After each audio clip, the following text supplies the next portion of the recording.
ඊළඟට නිරෝධට්ඨං බුද්ධාන්ති ති බොජ්ජංගා. ඊළඟට දකිනවා මේ නිරෝධය කියන්නේ මොකද්ද? දැන් ওই නිරෝධය කියන එක විග්‍රහ කරන්න ගිහිල්ලා පුදුම තරම් විනාශයක් කරගෙන ඉන්නවා සමහරු. දැන් අර උත්තරීතර ලෝකෝත්තර චතුරාර්ය සත්‍ය ධර්මය එහෙම නැත්නම් මේ උදේවය ඥානීය පහළ නොවි එහෙම නැත්නම් ඒ උදේවය ඥානයෙන් තොරව මේ ධර්මයේ දකින්න ගිහිල්ලා නිරෝධය කියන එක දකින්නේ ඇති වෙනවා නැති වෙනවා ඇති වෙච්ච දැනම නැති වෙලා යනවා කියන. එතකොට මේ පේන්න තියෙන දැන් ගිනි කූරක් ගැහුවා අපි. පත් වුණා ගිනි කූර පත් වෙලා දීලා ගිනි කූර නිවිලා යනවා ටික වෙලාවකින්. ඒකට නිරෝධය කියන්නේ. ඔන නිරෝධය. ඇති වෙනව නැති වෙනවා. ඇති වෙච්ච දැනම නැති වෙනවලු. ඉතින් ඇති වෙච්ච දැනම නැති වෙනවා නම් නිරෝධය කියන්නේ ඒකට නම් අපිට කරන්න දෙයක් නැහැ නේ දැන්. මොකද කරන්න තියෙන්නේ? නිරෝධය කියන්නේ ඒකටද? දැන් ඇයි මෙහෙම තර්කවාද කරන්නේ? මොකක් නිසාද? මං කිව්වේ කාරණා දෙකක් නිසා. එකක් තියෙන උපංගේ මෝඩකම නිසා. දෙවෙනි එක තියෙන උඩඟු උද්දච්ච දෘෂ්ටිවාදීකම නිසා. උපංගේ මෝඩයටත් මේ ධර්මයේ විමර්ශනය කරන්න බෑ. දෙවෙනි එක උපංගේම ජඩ කෙලතුළු වෙච්ච මෝඩ වෙච්ච පුද්ගලයාටත් මේ ධර්මයේ විමර්ශනය වෙන්නේ නැහැ. දෙවෙනි එක තියෙන අහංකාර උඩඟු උද්දච්ච ගතිය නිසා මේ ධර්ම විමර්ශනය කරන්න බෑ. ඇයි? සම්මා සම්බුදු පියාණන් වහන්සේ මෙච්චර පැහැදිලිව දේශනා කරලා තිද්දි නිරෝධය කුමක්ද කියලා Tamanට හිතු මතේ හිතු මන අපිට අර්ථකථන ඉදිරිපත් කරන්නේ. ඇති වෙච්ච තැනම නැති වෙන එකක් නිරෝධය කියන්නේ. හටගත තැනම නැති වෙනවා. හටගත තැනම නිරුද්ධ වෙනවලු. ඒකටද නිරෝධය කියන්නේ.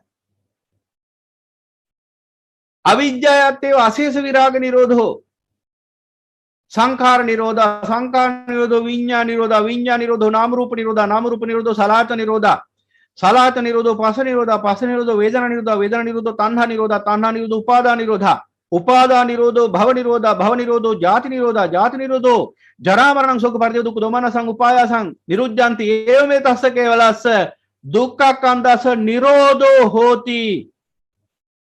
අන්න නිරෝධය. ඒතං සන්තං ඒතං පණිතං යදිදං සබ්බ සංකාර සමතෝ. සියලු සංකාරයන්ගේ සමතයක් ඇද්ද? තණ්හක්කයෝ තෘෂ්ණාවේ කෙලවර වීමක් ඇද්ද? ඒතං සන්තං ඒතං පණිතං යදිදං සබ්බ සංකාර සමතෝ සබ්බූපති පටිනිස්සග්ගෝ. සියලු සංකාරයන්ගේ සමතයක් ඇද්ද? නිරෝධයක් ඇද්ද? සබ්බූපති පටිනිස්සග්ගෝ මේ සියලු උපදි ක්ලේශයන්ගේ අත්හැරීමක් දුරුවීමක් ඇද්ද? තණ්හක්කයෝ සියලු ආස්වාදයන් කාමයන් කෙරෙහි ඇති ඇල්ම ඡේවීමක් ඇද්ද? විරාගෝ මේ අසකන නාසය දිව ශරීරය මනස රූප ශබ්ද ගන්ධ රස ස්පර්ශ ධර්ම යන මේ ලෝකයේ අසුරු කිරීමෙන් වෙන්වීමක් ඇද්ද? නිරෝධෝ ඒ රාගයේ දේශේ මෝහේ නූපදින තත්ත්වයටපත් වීමක් ඇද්ද? නිබ්බානන්ති ඊටයි නිවන කියන්නේ. එහෙනම් සියලු රාග දේශ මෝහයන්ගේ නිරුද්ධ භාවයටයි නිවන කියන්නේ. එහෙනම් නිරෝධය කියන්නේ මොකද්ද? රාග දේශ මොහ නූපදින තත්ත්වයටපත් වීම. එහෙම නැතුව හටගත දැනම නැතිලා යන කතාවක් නෙවෙයි සම්මා සම්බුදු පියාණන් වහන්සේ මේ දේශනා කරන්නේ. ඒ අර්ථයෙන් ගත්තොත් කවදාද නිවන් දකින්නේ? එහෙනම් හැම මිනිහම නිවන් දැකලා ඉන්නේ. ඒ හැම මිනිහටම පේනවනේ හටගත දැනම නැතිලා යනවා කියලා ඔක්කොම. ඒ නිසානේ ආයි වැරවැයන් කරන්නේදී නැවත නැවත රැස් කරගන්න. හටගත දැනම සියල්ල නැති වෙලා යන බව නොපෙනෙනවා නම් ලෝක සත්‍යෝ මුකුත් කරන්නේ නැතුව නිකන් ඉඳී. සියල්ල තියෙනවනේ කියලා හිතාගෙන. මං කිව්වේ ඒකයි අර සිගරට් එකක් බොන මිනිහා සිගරට් පෙට්ටිය සාක්කුවේ දාන් ඉන්නේ ඇයි? ඔය කිව්ව හටගත් තැනම නැති වෙලා යන බව දන්න නිසා ඒක. එහෙම ගිහිල්ලා තමයි සිගරට් එකම අවසන් වෙන්නේ. එතන කෝ නිරෝධයක්. මොකද නිරෝධය කියන්නේ? ඒකටද නිරෝධය කියන්නේ. රූප හට ගන්නවා රූප වෙනසිල යනවා. ඕකටද නිරෝධය කියන්නේ. මිනිහෙක් ඉපදෙනවා මිනිහෙන් මැරිලා යනවා. ඕකටද නිරෝධය කියන්නේ. ඉර පායනවා ඉර බැහැලා යනවා. ඕකටද නිරෝධය කියන්නේ. මල් පිපෙනවා මල් පර වෙනවා. ඕකටද නිරෝධය කියන්නේ. ඕකට නම් නිරෝධය කියන්නේ මොකටද? පටිසමුපාදයක් දේශනා කරේ බුදුරජාණන් වහන්සේ. පටිච්ච සමුප්පන්නව බලන්න ඕන ධර්මයේ නිරෝධය. නිරෝධය කිව්වේ මොකද්ද? දුක්ඛ ස්කන්ධයේ නිරෝධය. දුක්ඛ ස්කන්ධේ නිකන් නිරුද්ධ වෙනවද? ජාති නිරුද්ධ වූ කල්ලි ජාති නිරෝධෝ ජරා මරණ ශෝක පරිදේව දුක්ඛ දෝමනස උපායාස නිරුද්ධಂತಿ. ජාතිය නිරුද්ධ වුණොත් තමයි දුක්ඛ ස්කන්ධය නිරුද්ධ වෙන්නේ. එහෙනම් ජාතිය නිකන් නිරුද්ධ වෙනවද? නෑ. භව නිරෝධෝ ජාති නිරෝධා. ඔය විදිහට කෙලවරට බලන් ඉන්න. එතකොට පෙනේ අවිජ්ජායත්තේ අශේෂ විරාග නිරෝධෝ සංඛාර නිරෝධය ආදී වශයෙන් අවිජ්ජාව ශේෂයක්වත් නැතුව නිරුද්ධ වෙච්ච දවසටයි දුක්ඛ ස්කන්ධය නිරුද්ධ වෙන්නේ. ඒ නිරෝධයටයි නිවන කියන්නේ. එහෙනම් අන්නේ අර්ථයෙන් නිරෝධය අවබෝධ කර ගැනීමත් මේ අවබෝධයේම කොටසක් හේවත් නිරෝධට්ටං බුද්ධන්ති ති බොජ්ජංගා නිරෝධය කියන අර්ථය අවබෝධ කර ගැනීමත් මේ අවබෝධයේම කොටසක් බොජ්ජංගයක්. එහෙනම් ඒකටත් අවබෝධය කියනවා. ඒකටත් බොජ්ජංග කියනවා. එහෙනම් දැන් පැහැදිලි ඇති ඔය හටගත තැනම නැති වෙනවා කී ඉන්නාගේ තියෙන අවබෝධය. පුද්ගලයෙක් වශයෙන් බලන්න එපා. මම මේ කරුණාවෙන් පෙන්ලා දෙන්නේ. මරා ගන්න එපා බොරුවට. තර්කවාද, කල්ලිවාද මොකටද? ඔබ කල්ලියක් හදාගත්ත නිවනට යන්නද? ඔල්ල මොට්ටලකම. කල්ලි මොකටද? ඒක විහාරී භික්ෂුව බුදු පියාණන් වහන්සේගේ ශ්‍රාවකයා. තනියෙන් ඉන්නේ. තෘෂ්ණාව කියන දෙවෙන්නත් අයින් කරලා ඉන්නේ. එහෙම එකේ කල්ලි හදාගන්නේ මොකටද? කල්ලි හදාගත්තේ හැමදාම කවුද දන්නවද? මේ ධර්මයට විරුද්ධ වෙච්ච මිනිස්සු. සම්මා සම්බුදු පියාණන් වහන්සේ පරිනිර්වාණයට පත් වෙලා අවුරුදු 100ක් යන ඉස්සෙල්ලා හදාගත්ත මහා සාංඝික කියලා කල්ලියක්. ඒ මෝඩ භික්ෂූන් තමයි අද වෙනතුරු මේ ශාසනයේ විවිධාකාර විවේචනයන්ට හේතු වෙන විවිධාකාරය ලබ්ධි ලෝකෙට හිහි කරේ. අදටත් ඒවා තියෙනවා විස බීජ වශයෙන් මේ තේරවාදී ශාසනයටත් රිංගන සමහර අවස්ථාවලදී. එදා ඉඳලම කල්ලි කරේ මොනවද කියලා දවසක මම ඔබට කියන්නම්. බුද්ධ ශාසනයේ ඉතිහාසය පිළිබඳ ධර්ම දේශනාවක් වෙන දවසක කල්ලි කරපු අපරාධ මේ ශාසනයට සම්මා සම්බුදු පියාණන් වහන්සේගේ ශාසනයට කල්ලි වාද ඔක්කොම පැත්තකින් දියන්න ඕන. ප්‍රඥාවන්ත බුද්ධිමත් මිනිසෙක් වශයෙන් ධර්ම විමර්ශනය කරන්න ඕන. නිරෝධය කියන්නේ කුමන අර්ථයේද කියලා බලන්න ඕන. නිරෝධය කියන්නේ කුමන සත්‍යද? දුක්ඛ ආර්ය සත්‍ය, දුක්ඛ සමුදය ආර්ය සත්‍ය, දුක්ඛ නිරෝධ ආර්ය සත්‍ය. දුක්ඛ නිරෝධගාමිනී පටිපදා ආර්ය සත්‍ය. අන්න නිරෝධය නිකන් සාක්ෂාත් වෙන නිකන් නෙවෙයි. නිරෝධයේ පිණිස ප්‍රතිපදාවක් තියෙනවා. හටගත් දැනම නිරුද්ධ වෙන කතාවක්ද බුදු පියාණන් වහන්සේ දේශනා කළේ. උන්වහන්සේ දේශනා කළේ මේ නිරෝධය සාක්ෂාත් කළ යුතු බවයි. ඒ සාක්ෂාත් වීම උදෙසා මෙන්න මේ නිරෝධගාමිනී පටිපදා මාර්ගය අනුගමනය කළ යුතු බවයි. නිරෝධං සච්චිකාතබ්බන්ති නිරෝධගාමිනී පටිපදා මග්ගං භාවේතබ්බන්ති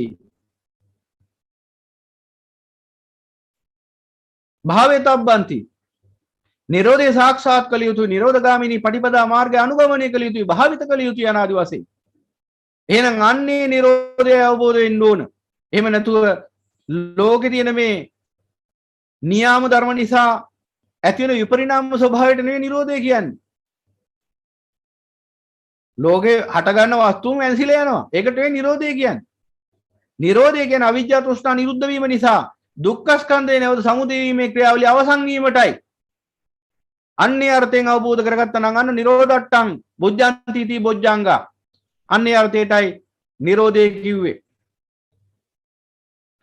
එහෙනම් ඊළඟට තවත් ව්‍යාකරණයක්.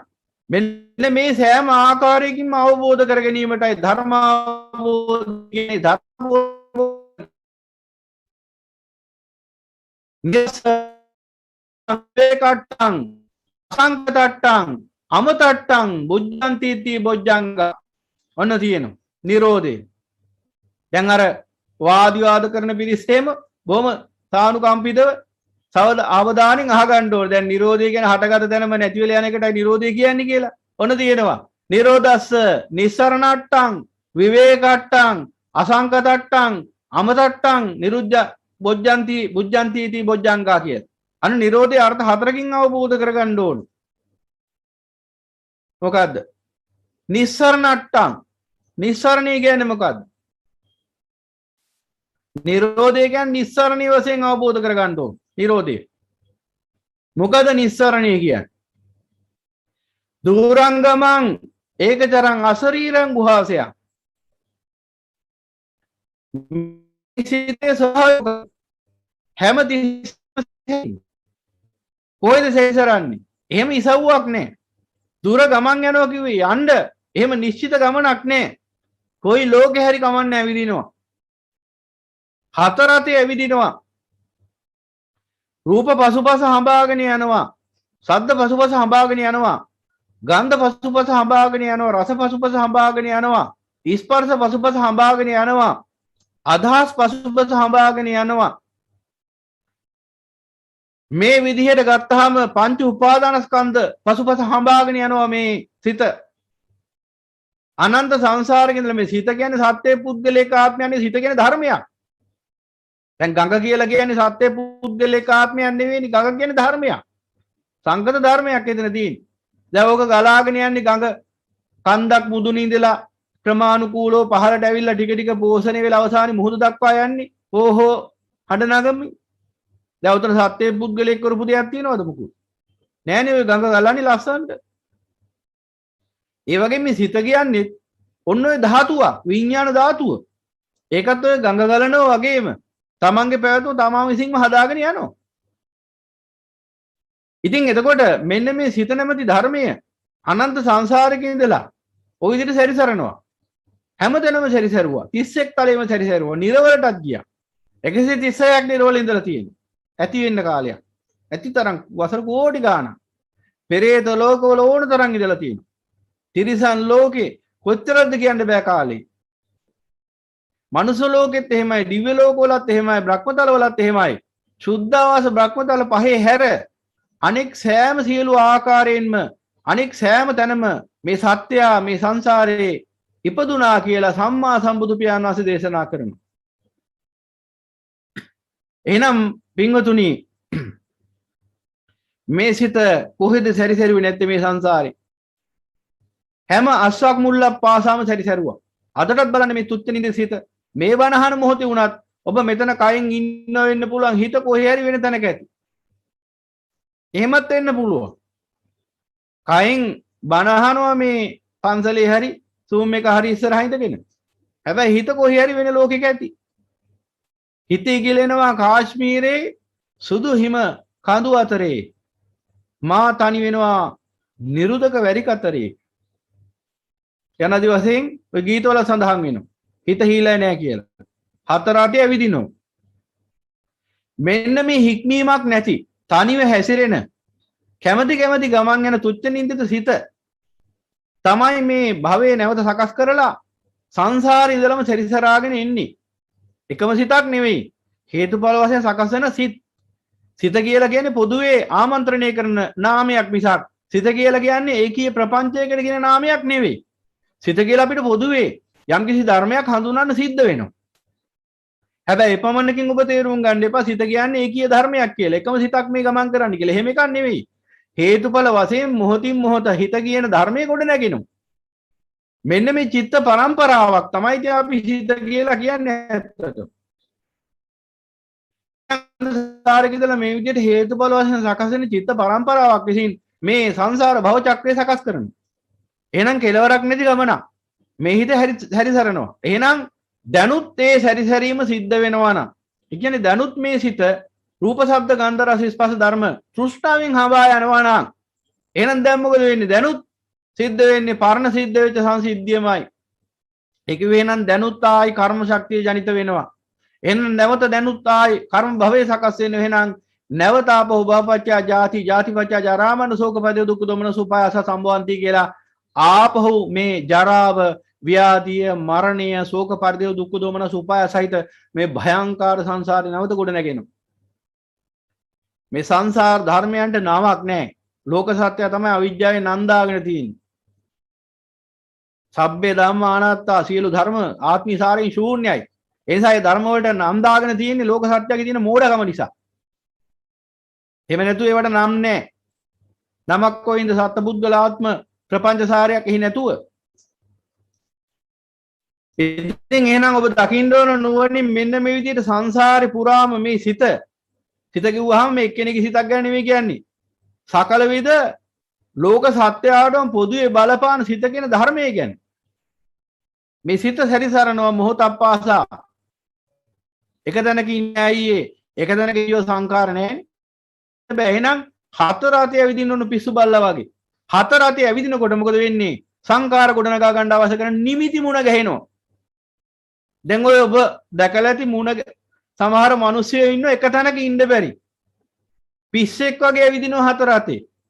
කොහෙද යන්නේ කියලා දන්නේ නැහැ. සමහර මිනිස්සු ඉන්නවා පාරට බැස්සාම කොහෙද යන්නේ කියලා දන්නේ නැහැ. ඌට පාර තියෙනකන් යන්න පුළුවන්. කකුල් දෙක ගෙවෙනකන් යන්න පුළුවන්. එහෙම මිනිස්සුත් ඔබ දැකලා ඇති. එක තැනක ඉන්න බෑ අහිකුන්ට කෑ වගේ. හැම තැනම ඇවිදිනවා. මොකද්ද මේ පෙන්නන්නේ? කෙලස් බර හිත. එක තැනක ඉන්න බෑ කෙලස් බර මිනිහට. හතර අතේ ඇවිදින්න ඕන. ඒ හතර අතේ ඇවිදින්නේ ඇයි? ඒවට එක එක සංස්කෘතික අර්ථකථන දාගන්න පුළුවන්. වන්දනා ගමන්, එහෙම නැත්නම් ට්‍රිප් මොන හරි කියලා විනෝද චාරිකා, අධ්‍යාපන චාරිකා මොන හරි කියලා නැත්නම් ලෝකේ ට්‍රැවල් කරනවා මොන හරි වචනයක් දාගන්න පුළුවන්. සංස්කෘතික වචනයක්. හැබැයි කරන්නේ මොකද්ද? අර අසංවර සිතක් ඇවිදිනවා ලෝකෙ පුරා. මොනවද හොයන්නේ? සංකාර නිමිති. රාග දේශ මොහ චේතනා උපදව ගන්න අවශ්‍ය නිමිති හොයනවා. එක තැනක හිටියොත් ওই ටික ලැබෙන්නේ නැහැ. ඒ නිසා හතර අතේ ඇවිදිනවා. හතර අතේ ඇවිද සංකාර රැස් කර ගන්නවයි සිත. එහෙනම් පින්විතනේ ඒ තමයි සැරි සැරීම. ඒ රැස් කර ගන්න සංකාර නිසා මොකද වෙන්නේ? නැවත කර්ම භවයේ සකස් වෙමින් මේ භයානක සංසාර ගමන නිර්මාණය වෙනවා. එහෙනම් මෙන්න මේ සැරි සැරීම සරණිය නතර වෙන්න ඕනේ යම් දවසක. ඒ සැරි සැරීම එහෙම නැත්නම් සංසරණීය වීම නතර වෙන්න නම් සංසරණේ සංයෝජනත් එක්ක ඇවිදිනවා. ඒ කිව්වේ සුද්ධ සිංහලෙන් මේ තුච්ච නින්දිත සිත අවිජ්ජා තෘෂ්ණාවෙන් ඇවිදිනවා හතරට. ඒකට තමයි සංසරණී. දැන් අර පහුගිය කාලේ සංසරණ සීමා පනවල සංචරණ සීමා පනවල සමහර මිනිසුන්ට පිස්සු හැදෙන්නත් ගියා. ඒ වගේ මොන වගේ හිද්ද කියලා හිතා ගන්න පුළුවන් නේ ඔබටනේ.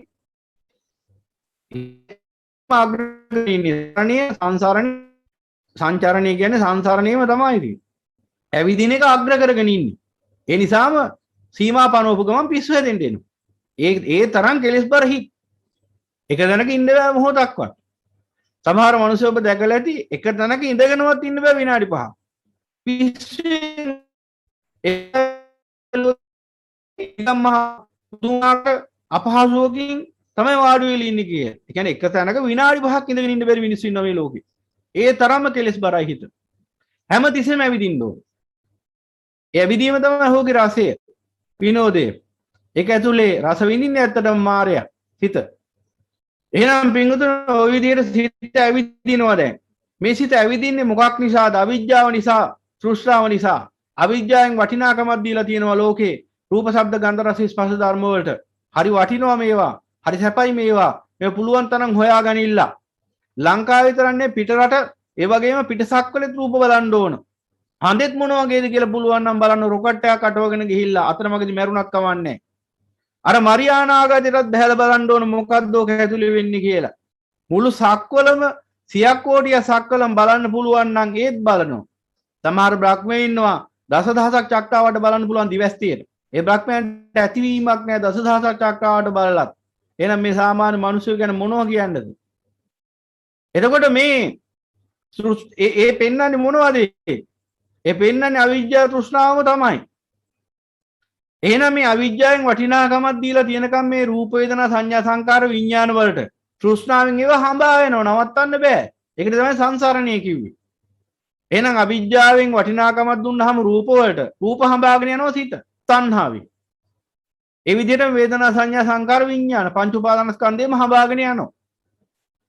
මේ විදිහට රූප ශබ්ද ගන්ධ රස ස්පර්ශ ධර්ම යන ආදී වශයෙන් පරයයන් පෙන්නුවත් රූප වේදනා සංඥා සංකාර විඥානයේ ස්කන්ධ පරයයන් පෙන්නුවත් වෙන්නේ එකම දේ. මේ සිත අවිජ්ජාවෙන් දීපු වටිනාකම් අනුව තෘෂ්ණාවෙන් ඒ ධර්ම හඹාගෙන යනවා. මෙන්න මේක තමයි සසර කියන්නේ. මේක තමයි සංසරණී කියන්නේ. සංචරණීය සංසරණී ඕන නමක් දාගන්න පුළුවන්. එහෙනම් යම් කිසි දවසක ඒ අසිරිමත් වූ සම්මා සම්බුදු පියාණන් වහන්සේගේ අමා ධර්මය අවබෝධ කරගෙන මේ සියලු කාමයන් මේ සියලු ආස්වාදයන් අනිත්‍ය බව දුක බව අනාත්ම බව අසුභ බව අවබෝධ කරගත්ත දවසට මොකද වෙන්නේ? ඒ සියලු රූප වේදනා සංඥා සංකාර විඥාන පිළිබඳ චන්දරාග හිතින් දුරු වෙලා යනවා. ඇහැකන නාසය දිව ශරීරයේ මනස රූප ශබ්ද ගන්ධ රස ස්පර්ශ ධර්ම යන මේ ලෝකයේ ගැන තියෙන චන්දරාග හිතින් පහ වෙලා යනවා. එදාට මොකද වෙන්නේ? එදාට හිතට ඇවිද ගන්න තැනක් නැතුව යනවා දැන්. කොහේ යන්නද දැන්? සියලු රූප සියලු වේදනා, සියලු සංඥා, සියලු සංකාර, සියලු විඥාන අනිත්‍යයි, දුක්ඛයි, අනාත්තයි, අසුභයි කියන අවබෝධයටපත් වුණාට පස්සේ දැන් මොකද වෙන්නේ? දැන් රූප හඹා යන්න බෑයි. දීපු වටිනාකම දැන් අවසන්.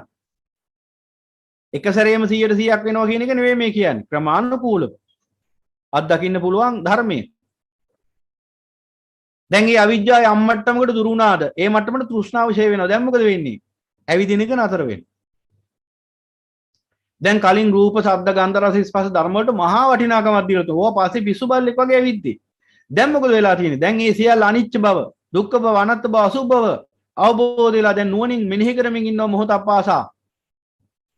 දැන් මොහොතක් පාසා මෙන්න මේ රූපවල, ශබ්දවල, ගන්ධවල, රසවල, ස්පර්ශවල, අදහස්වල යථාර්ථය අවබෝධ කරගෙන නුවණින් මෙනෙහි කරමින් ඉන්නවා. මේ සියලු රූප, ශබ්ද, ගන්ධ, රස, ස්පර්ශ ධර්ම නැවත නැවත දුක පිණිසම නේද පවතින්නේ. මේ ඇස කන නාසය දිව ශරීරයේ මනස නැවත නැවත දුක පිණිසම නේද කටයුතු යොදන්නේ.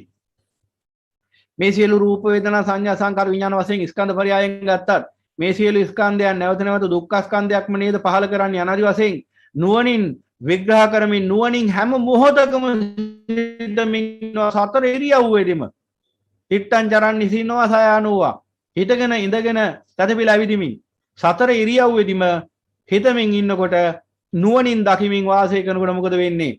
සියල්ල කෙරෙහි ඒ කිව්වේ සියලු රූප, සියලු වේදනා, සියලු සංඥා, සංකාර, විඥාන පංච උපාදානස්කන්ධය කෙරෙහි ඇති ඡන්ද රාගය මොහොතින් මොහොත දුරු වෙලා යනවා. හැබැයි මේ වැඩේ කරන්න ඕන.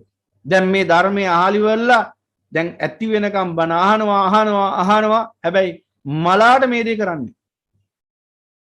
කොයිම වෙලාවකවත් කොච්චර කිව්වත් උගුරලේ රහ වෙනකම් උගුර හැලෙනකම් කිව්වත් කරන්නේ නැති විරිසක් ඉන්න ඔය වැඩි. ඉතින් ඒ අයගේ කැමැත්ත ඒක. ඉතින් අපිට කරන්න දෙයක් නැහැ. හැබැයි ඒ අයගේ කැමැත්ත ඒක උනාට කමන්නේ. හැබැයි බොරුවට ආයේ ප්‍රශ්න අහන්න එපා. මොකද කරන්න ඕන කියලා.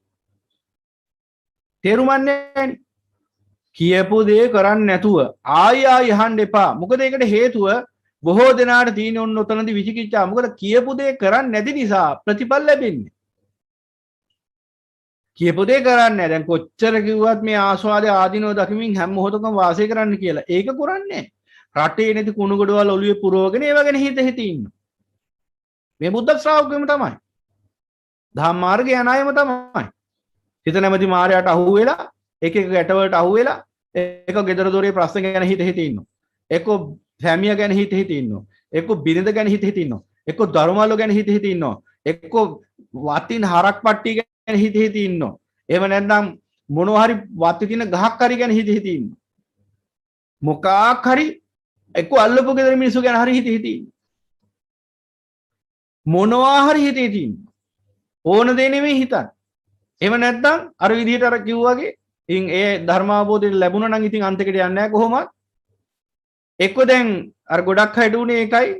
දැන් මූලික ධර්මය ඇහුවා අසා අර ඥානතෝ මට්ටමට යාන්තම් එනකොට ඊට පස්සේ ඒක ප්‍රත්‍යක්ෂ වෙන්න කලින් තව මදි. තව ධර්මයේ හොයන්න ගියා. ධර්මයේ හොයන එක විමර්ශනය කරන හොඳ දෙයක්. හැබැයි අහන්නම් වාලි සියලු ධර්මයේ අහන්නම් කියලා අර විදිහට ගියාම අන්නර දිව්‍ය ලෝකේ යන්න බණ කියන භික්ෂුවගේ වණත් ඇහෙන්න පුළුවන් වෙලාවක. එදාට මොකද වෙන්නේ? දිව්‍ය ලෝකයන්ට හිත පහළ වෙන්න පුළුවන්. එදාට ඉවරයි නිවන.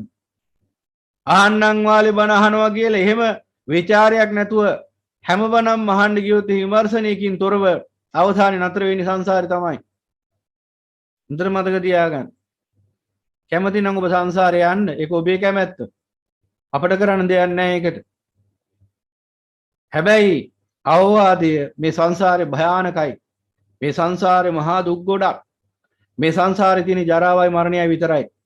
ඒ නිසා බුදුරජාණන් වහන්සේගේ අවවාදය අපේ නෙවෙයි. අමරණීය වෙන්න. මරණීය වෙන්න එපා.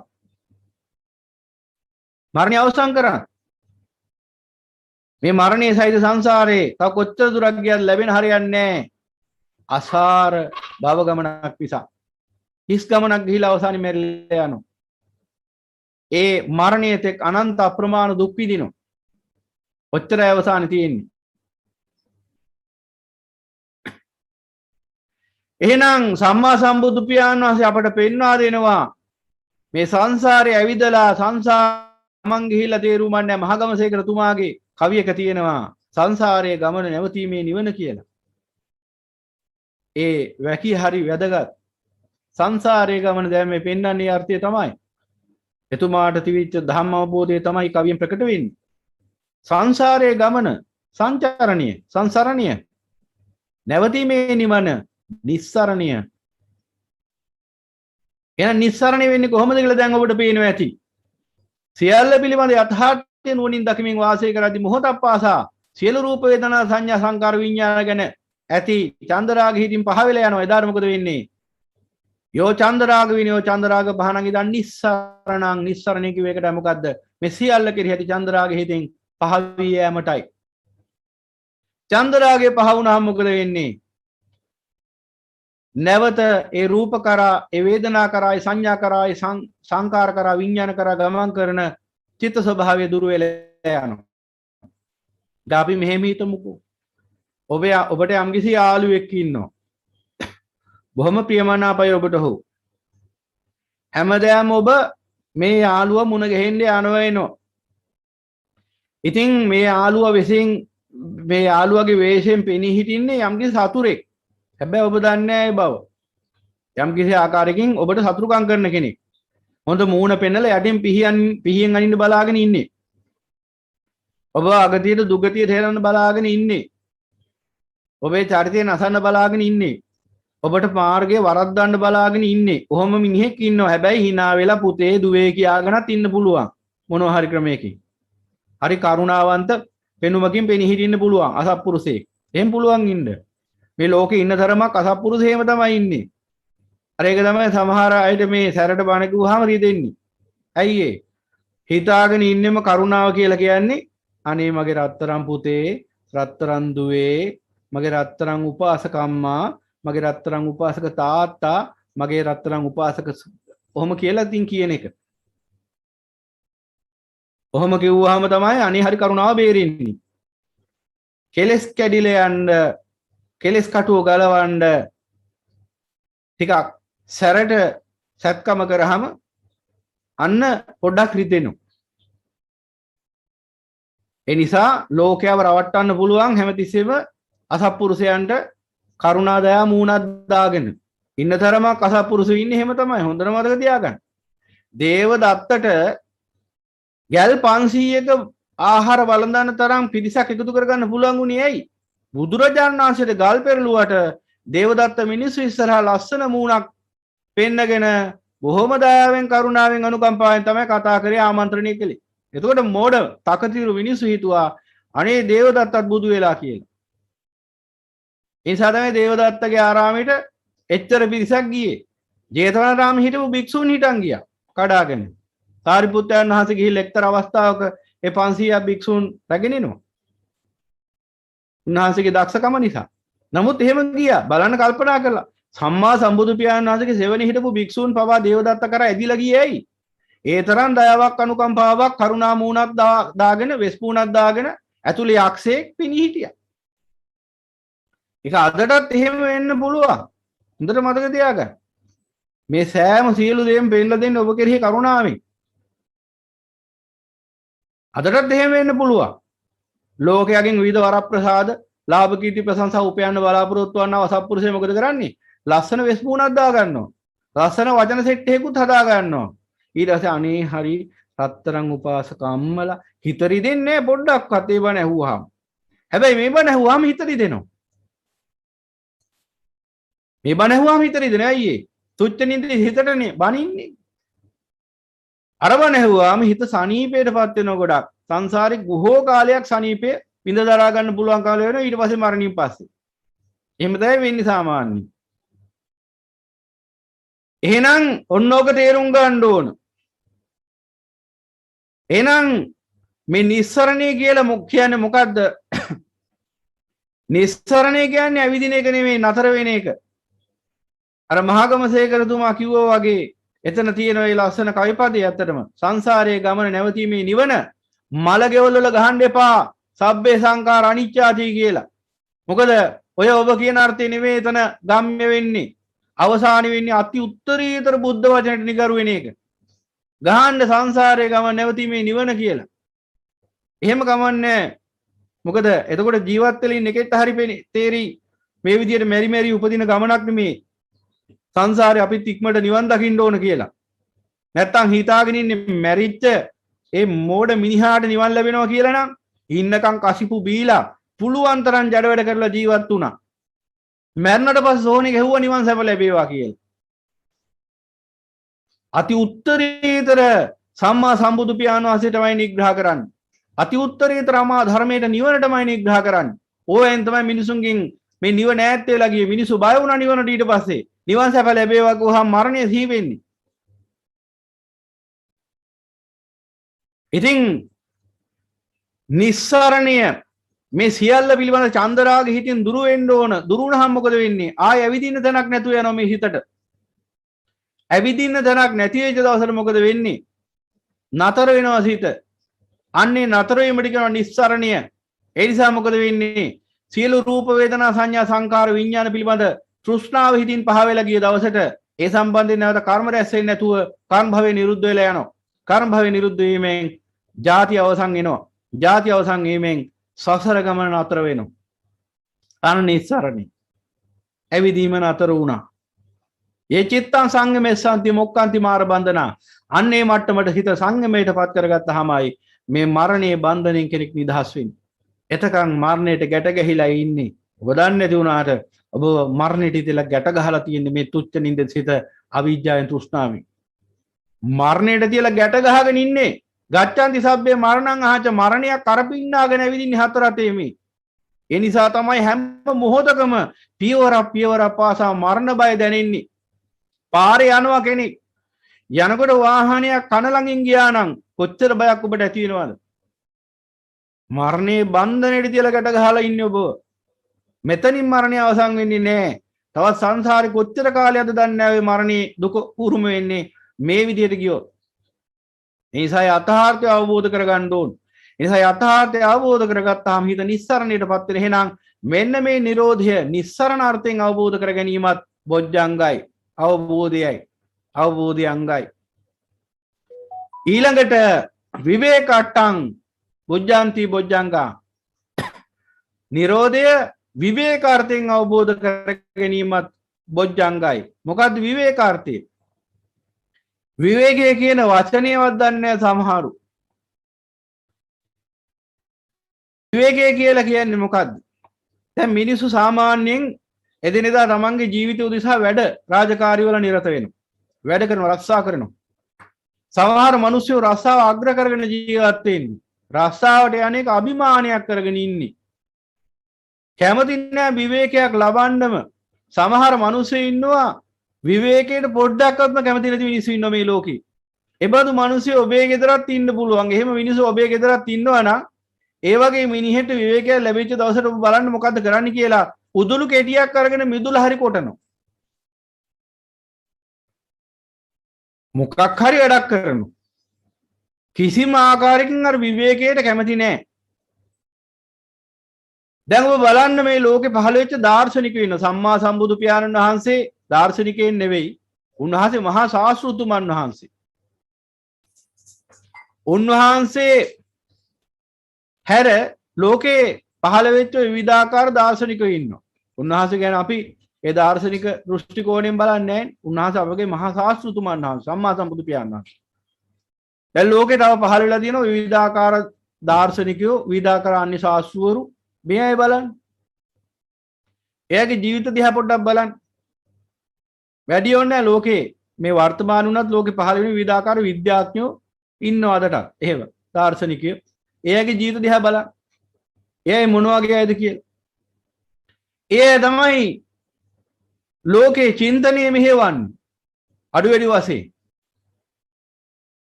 ඒ අය ඔක්කොම විවේකයෙන් පසු වෙන අය. ඒ අයට එහෙම හිතන්න පුළුවන්කම ලැබුණෙත් ඇයි? විවේකේ නිසා. එහෙනම් විවේකයෙන් වුන් චින්තනය අවදි කරගත්තා. ඥානය අවදි කරගත්තේ තුලින්. ඒ නිසාම ඔවුන් ලෝකේ දාර්ශනික විද්‍යාඥයෝ බවට පත් වුණා, ශාස්ත්‍රවරු බවට පත් වුණා. බලන්න ලෝකේ අතිශය බහුතරයක් දෙනා වැඩ කරනවා. ශ්‍රමයේ මුල් කරගත් සමාජයක් තියෙන්නේ කියනවා. නමුත් බලන්න මේ ලෝකේ මෙහෙවන්නේ ওই ශ්‍රමයේ මුල් කරගත්ත මිනිස්සුද? එහෙම නැත්නම් අර චින්තනය ඒ දර්ශනය එහෙම නැත්නම් යම්කිසි ඥාන දර්ශනයක් අවදි කරගත්ත මිනිස්සුද කියලා. ලෝකේ පවතින්නේ ඒ ඥාන දර්ශනය අවදි කරගත්ත මිනිස්සුන්ගේ ඒ ඥාන නිසා. යම්කිසි ආකාරයකින් ලෝකේ මොනවා හොඳක් වෙන්නේ යහපත් වූ ඥාන අවදි කරගත්ත මිනිස්සු නිසා.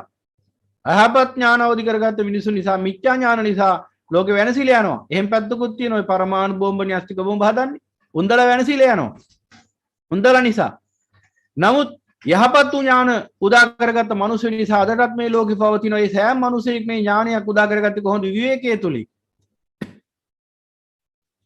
විවේකයේ නැති මිනිහාට හිතන්න වෙලාවක් නැහැ. හිතන්න වෙලාවක් නැති මිනිහාට මොකටද මේ ජීවත් වෙන්නේ කියලාවත් තේරුම් ගන්න මොහොතක් ලැබෙන්නේ නැහැ. හැම තිස්සෙම කර්මාන්ත ශාලාවක් වගේ වැඩ. උදේ ඉඳලා රැ වෙනකම්. උදේ නැගිට වෙලාවේ ඉඳලා රැ නිින්දට යනකම් කරන්නේ වැඩ. දැන් කෝ හිතන්න වෙලාවක්. ඒ නිසා මේ මිනිහා කොයි වෙලාවක හරි වැඩ කරන එක නතර වෙන්නේ හොක් ගාලා පණ ටික ගිය දවසට. ඊට පස්සේ දවස් 3ක් ලැබෙනවා අපරාධ කියන්න බෑ. තාලි මැද්දේ හොඳට හිතන්න. ලස්සන ඇඳුමක් ඇඳගෙන වටේට බලුප් ටිකකුත් දාගෙන දෙපැත්තේ මල් වඩම් දෙකකුත් තියාගෙන සුදු අත්ගවුස් එකකුත් දාගෙන දවස් 3ක් හිතන්න ලැබෙනවා. එදාට තමයි හිතන්නේ.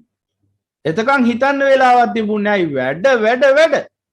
සමහර නෝනලා ඉන්නවා මහත්තයා පොඩ්ඩක් හරි වාඩිලා පුටුව කල්පනා කරොත් එළවෙනවා. නිකන් ඉන්නේ මෙතන වාඩි වෙලා ගිහිල්ලා වැඩක් කරනවා කියලා. එහෙමත් අපිට ඇහිලා තියෙනවා. සමහර මහත්තුරු එහෙම අඬ කියනවා. ඒ දෙපැත්තටම තියෙන එක. ඒ කියන්නේ මේ මාර ලෝකේ සකස් වෙලා තියෙනම විවේකයේ අහිමි කරගන්න පුළුවන් ක්‍රමවේදයකටයි ලෝකේ සකස් වෙලා තියෙන්නේ. විවේකයේ දෙන්නෙම නැහැ. විවේකයේ දෙන්නේ නැති නිසා බණක් අහන්න වෙලාවක් නැහැ. බණක් අහන්න වෙලාවක් නැති නිසා ඉතින් හිතන්න ඕන මොනවද කියලා කවදාවත් තේරුම් ගන්න බෑ. ඒ නිසා නොහිතන්න ඕන දේම හිත ඉඳලා අවසානයේ කර්ම රැස් කරගෙන පව් විශේෂයෙන් පාපයන් රැස් කරගෙන අවසාන නිරවලටත් යනවා. එංගතුනි මේ වටිනා මනුස්ස භවය ඔබට ලැබුණේ උත්තරීතරම ධර්මය අවබෝධ කරගන්නටයි.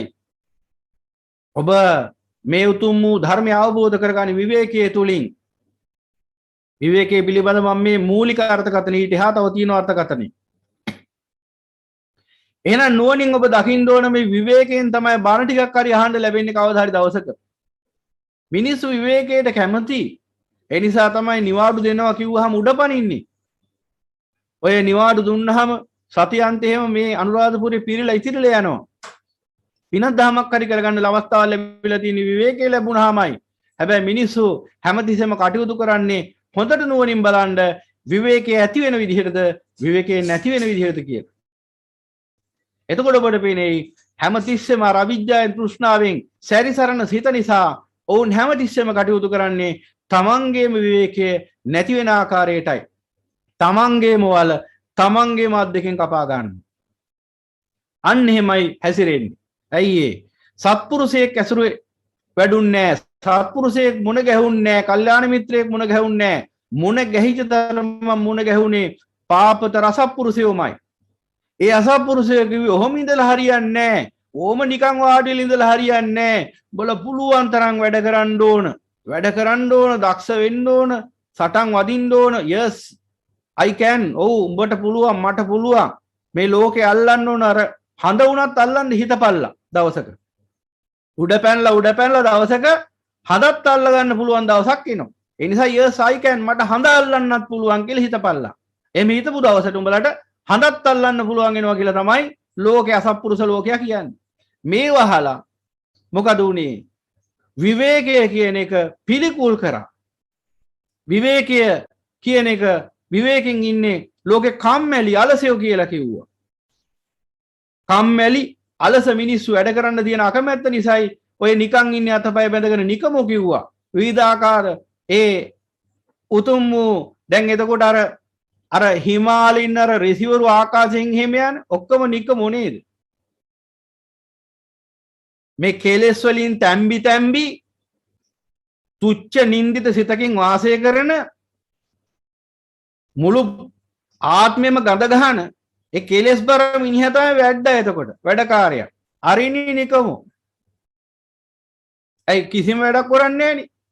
සමාපත්තියට ගිහිල්ලා අතපය වසොල්ලන්නේ.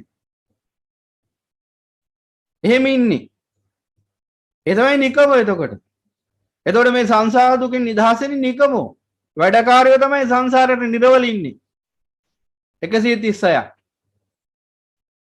අර යොදුන් ගණන් උස ගිනිදැල් මැදි දැවෙන්නේ උන් තමයි. වැඩකාරයෝ සංසාරේ. මාර්යාගේ වැඩකාරයා. මොකාගේ වැඩකාරයාද? මාර්යාගේ වැඩකාරයා. මාර්යාට වහල් වෙලා තුච්ච නින්දේ සිත නැමැති සිතට වහල් වෙලා සිතේ වහලෙක් වෙලා Tamanට ලැබිච්ච වටිනා මනුස්ස භාවයේ බල්ලට දාලා උදේ ඉඳලා රැ වෙනකම් පිස්සෙක් වගේ හැසිරෙන්නේ වැඩකාරයා. මොකාගේ වැඩකාරයාද? මාර්යාගේ වැඩකාරයා. කොයි වෙලාව හරි පණ කේන්දේ යනකන් තමයි ඔය වැඩ කිඩ ඔක්කොම ටික දකින්න හම්බ වෙන්නේ.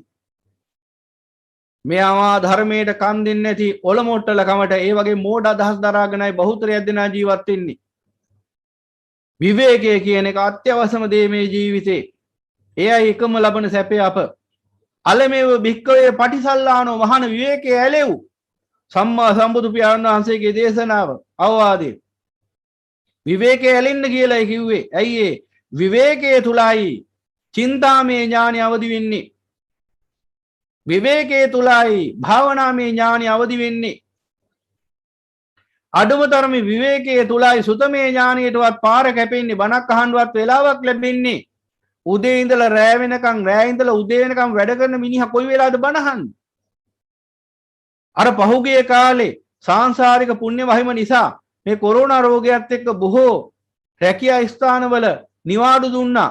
කරගන්න දෙයක් නැතිකම නිසා. කැමැත්තකින් දුන්නා නෙවෙයි. මෙන්න මේ විවේකයෙන් ප්‍රයෝජන ගත්ත විශාල පිරිසක් ඉන්නවා අද වෙනකොට. ඒ වගේ මේ විනාශය පිණිස පාර කපාගත්ත පිරිසකුත් ඉන්නවා. ඒ විවේකයෙන්ම. මෙන්න මේ විවේකයේ තුල උතුම් වූ ශ්‍රී සද්ධර්මය සහ ධර්මයට යොමු වෙච්ච බොහෝ පිරිසක් ඉන්නවා මේ වෙනකොට. වාසනාවන්ත කල්යාණ මිත්‍රයෝ. උසස් බුද්ධිවන්ත සත්පුරුෂ බුද්ධ ශ්‍රාවකයෝ විශාල ප්‍රමාණයක් මේ වෙනකොට ඉන්නවා ලෝකේ පුරාම. මේ දහම් මණ්ඩපයේත් ඇති.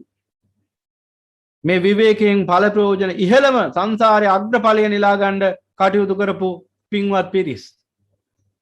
එහෙනම් දැන් ඔබට වැටහෙන්නේ නැති විවේකේ වටිනාකම. එහෙනම් කවුද මේ විවේකේ නැති කරන්නේ? මායя. කොච්චර වැඩ කරත් අවසානයේ ප්‍රතිඵල ලබන්නේ කවුද කියලා බලන්න. යම්කිසි ආයතනයක් තියෙනවා. යම්කිසි ආයතනයක් තියෙනවා. මේ ආයතනය තුල ඔබ සේවකයෙක් වශයෙන් මැරෙනකම් කඹරනවා. කවුද ප්‍රතිලාභ ලබන්නේ? ආර ආයතනේ ප්‍රධානිය. මගේ සමහර මෝඩ තකදිරු මිනිස්සු ඉන්නවා. තමන්ගේ නෙවෙයි ආයතනේ. අනුන්ගේ ආයතනයක්. හැබැයි මගේ කී හිත එහෙම කඹරන මිනිස්සු ඉන්නවා මේ ලෝකේ. අපටත් මුණ ගැහිලා තියෙනවා. තමන්ගේ කිසිම ආකාරයකින් තමන්ට සම්බන්ධයක් නැහැ ආයතනේ. හැබැයි උජාරුවට මෝඩකමට මේ අපේ ආයතනනේ මගේ ආයතනේ කියලා අර ගොනාට අන්දලා තියෙන මුලින්ම මේ ඔබේ ආයතනයයි කියලා. ඒ අන්තට්ටුව පැලඳගෙන මැරෙනකම්ම ආයතන පෝෂණය කරන්න කටයුතු කරලා ආයතනෙටම පණකින්ද පූජා කරපු ගොම් මිනිස්සුත් මේ ලෝකෙ ඉඳලා මැරිලා ගිහින් තියෙනවා. දැනුත් ඒ වැඩේ කරන මිනිස්සුම ඉන්නවා. මතක තියාගන්න ඔය හැම බොස් කෙනෙක්මත් ඔය හැම සේවකයෙක්මත් අවසානයේ වැඩ කරලා තියෙන එකම එක මහ බොස් කෙනෙක්ට ඒ තමයි මාර්යාට.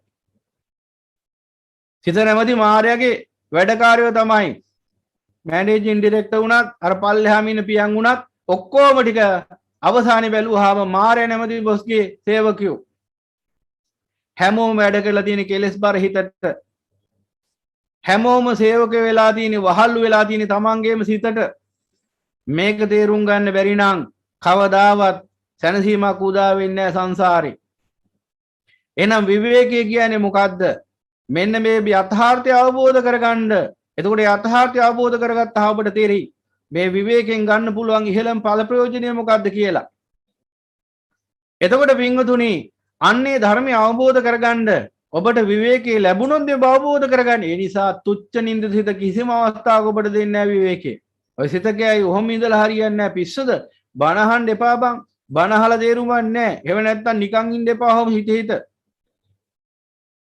වැඩක් ඇති වැඩක් කරපල්ලකු නිකන්. හිතන්න එපා. පුළුවන් තරම් වැඩ කරපන්. වැඩ කරන කාට හිතන්න වෙලාවක් ඉන්නේ නැහැ කොයිම වෙලාවකවත්. ඒ නිසා මොකද වෙන්නේ? කවදාවත් ඥානෙ උපදින්නේ නැහැ. එහෙනම් තුච්ච නිදිස් හිත ඔබට කියයි වැඩ කරපල්ලා වැඩ කරපල්ලා වැඩ කරපල්ලා වැඩ කරන උන් තමයි මේ ලෝකේ ජයගත්තේ කියලා. ඔන්නෝම කියයි මාරය ඔබට ඇවිල්ලා. හිතන මිනිසු නෙවෙයි හිතනම උන් නිකමෝ ඇවිල්ලා. උන් හිත ඉන්නවා උන්ගෙන් ඇති වැඩක් නැහැ ලෝකෙට. උන්ගේ ශ්‍රමයක් නැහැ. එහෙමත් කියයි. මාරය හොම ඇවිල්ලා කියයි වැඩ කරපල්ලා වැඩ කරොත් ජය ගන්න පුළුවන් ලෝකෙ කියලා. ඔව් ජයගත්තා උන් ඉන්නවා මීට ඉස්සෙල්ලා මහ පොළොව යට අඩි 6ක් යට ඇටකටු ටිකක් නැහැ දැන්. ඒ ටිකක් දිරලා ගිහින් ජයගත්තා උන්. මොකද ජයගත්තේ? ජරාව ජයගත්තද? ව්‍යාධිය ජයගත්තද? මරණය ජයගත්තද? ශෝක පරිදේ දුක්ඛ දෝමන සුපාස ජයගත්තද? මොකක්ද ජයගත්තේ? සංසාරේ තමයි ජයගත්තේ. සංසාරෙටම වැටුණා ගිහිල්ලා. මීට ඉස්සෙල්ලත් මහ පොළොව හිටියපු වැඩකාරයෝ ඔක්කොම ටික. දැන් සංසාර සමහරට නිර්වල සමහරේ උන් පැහින්නේ. ලෝදිය ඇතුලේ වැඩකාරයෝ ටික. නිසා අඥාන ලෝකයාගේ අඥාන කතාවට බහුව වෙන්න එපා. විවේකය ඔබට මේ ජීවිතේ ලැබිච්ච ඉහළම වරප්‍රසාදයයි. ඒ විවේකේ උදා කරගන්න බය නැතුව කොහොම සියල්ල අහිමි වෙලා යනවා අස්සකෝ ලෝකෝ සබ්බම් පහය ගමනියන් සියල්ල අහිමි වෙන ලෝකෙක ඔබ කුමක් ගැනද බය වෙන්නේ? රස්සා ගැනද? මුදල් ගැනද? නෑ ජීවත් වෙන්න මාර්ගයක් කොහොම හරි උදා වෙයි. බය වෙන්න එපා ගැන. අමා ධර්මයයි ඔබ අහන්න ඕන. මොන විදියෙන් හරි අමා ධර්මයට කන් දෙන්න ඕන. මොන විදියෙන් හරි විවේකේ හදාගන්න ධර්මය අහන්න. මොන විදියෙන් හරි විවේකේ හදාගන්න ධර්මය නුවණින් මෙනෙහි කරන්න. අන්න එතකොටයි ඔබ ලෝකෝත්තර විවේකය මොකද්ද කියලා දැනගන්නේ. මම ඔය කිව්වේ ලෞකික වශයෙන් විවේකය ගැන. දැන් ලෝකෝත්තර විවේකය කාය විවේකය, චිත්ත විවේකය, උපදි විවේකය. එසේ බණාස අවබෝධ කරගන්න විවේකයෙන් එසේ බණාස අවබෝධ කරගන්නා වූ ඒ වාසනාවන්ත පුණ්‍යවන්ත බුද්ධ ශ්‍රාවකයාට ලෝකෝත්තර වශයෙන් විවේකය අවබෝධ කරගන්න පුළුවන්කම ලැබෙනවා. කුමක්ද මේ විවේකය? ත්‍රිවිධ විවේකය. කාය විවේකය, චිත්ත විවේකය, උපදි විවේකය. දැන් මේ ගැනත් මීඩ ඉස්සෙල්ලා පැහැදිලි කරපු නිසා මම කෙටියෙන් කියන්න. මේ චක්කු කාය, සෝත කාය, ගාහන කාය, જીවහා කාය, කාය කාය, මනෝ කාය. අභ්‍යන්තර කාය 6යි. බාහිර වශයෙන් රූප කාය, ශබ්ද කාය, ගන්ධ කාය, රස කාය, පොට්ටබ්බ කාය, ධම්ම කාය. බාහිර වශයෙන් 6යි. එහෙනම් අභ්‍යන්තර සහ බාහිර වශයෙන් 12 කායක් තියෙනවා. මෙච්චර කාලයක් මේ අවිජ්ජාවෙන් තෘෂ්ණාවෙන් මේ කායන් ක්‍රියාත්මක වුණා. මැෂින් වගේ. කර්මාන්ත ශාලාව වශයෙන් මොනවද රැස් කරේ කර්මය? එහෙනම් කර්මයේ රැස් කරන්න මේ සියලු කායන් ආයතන බවට පරිවර්තන වුණා. අභ්‍යන්තර ආයතන සහ බාහිර ආයතන වශයෙන්. අභ්‍යන්තර සහ බාහිර වශයෙන් සලායතන ක්‍රියාත්මක වුණා. මේ ඔක්කොම කායන් ආයතන බවට පරිවර්තනය වෙලා නොනවති වැඩ කරා. දැන් ආයතන වල ස්වභාවය ඒකනේ. ආයතන වල ස්වභාවය බලන්න බොහෝ ආයතන පැය 24ම වැඩ. එහෙනම් මෙන්න මේ 12 ආයතනත් පැය 24ම වැඩ කරා. මොනෝ රැස් කරන්නද? කර්මයේ රැස් කරගන්න. මායාවේ ප්‍රතිලාභය රැස් කරගන්න. දැන් මොකද වුනේ? දැන් මේවා ආයතන කියන ස්වභාවයෙන් වෙන් වෙලා නැත්තම් ආයතන නිරෝධෝ සලායතන නිරෝධා සලායතන නිරුද්ධ වුණා. එතකොට අභ්‍යන්තර බාහිර වශයෙන් දෙආකාරයෙන්ම ආයතන නිරුද්ධ වෙනවා. ඒ කියන්නේ කර්ම රැස් කිරීම නතර වෙනවා. දැන් මොකද වෙන්නේ? කාය ඉතුරු වෙන්නේ. චක්කු කාය. ඒක ඉතින් කර්මානුරූපව හටගත්තා විපරිණාමයෙන් අනිසලා යන කායක් සම්මුතික වශයෙන් උත් නියාම ධර්මයන්ට අනුව එහි අවසානයක් පවතිනවා. එහෙම අනිසලා යන කායක්. දැන් ඒ ගැන චන්දරාගයේ දුරු වුණාම නැවත විනාශයක් අත් කරලා දෙන කායක් එතන නැහැ. හැබැයි විපාක වශයෙන් හටගත්ත කාය තියෙනවා. එහෙනම් දැන් මොකද වෙන්නේ?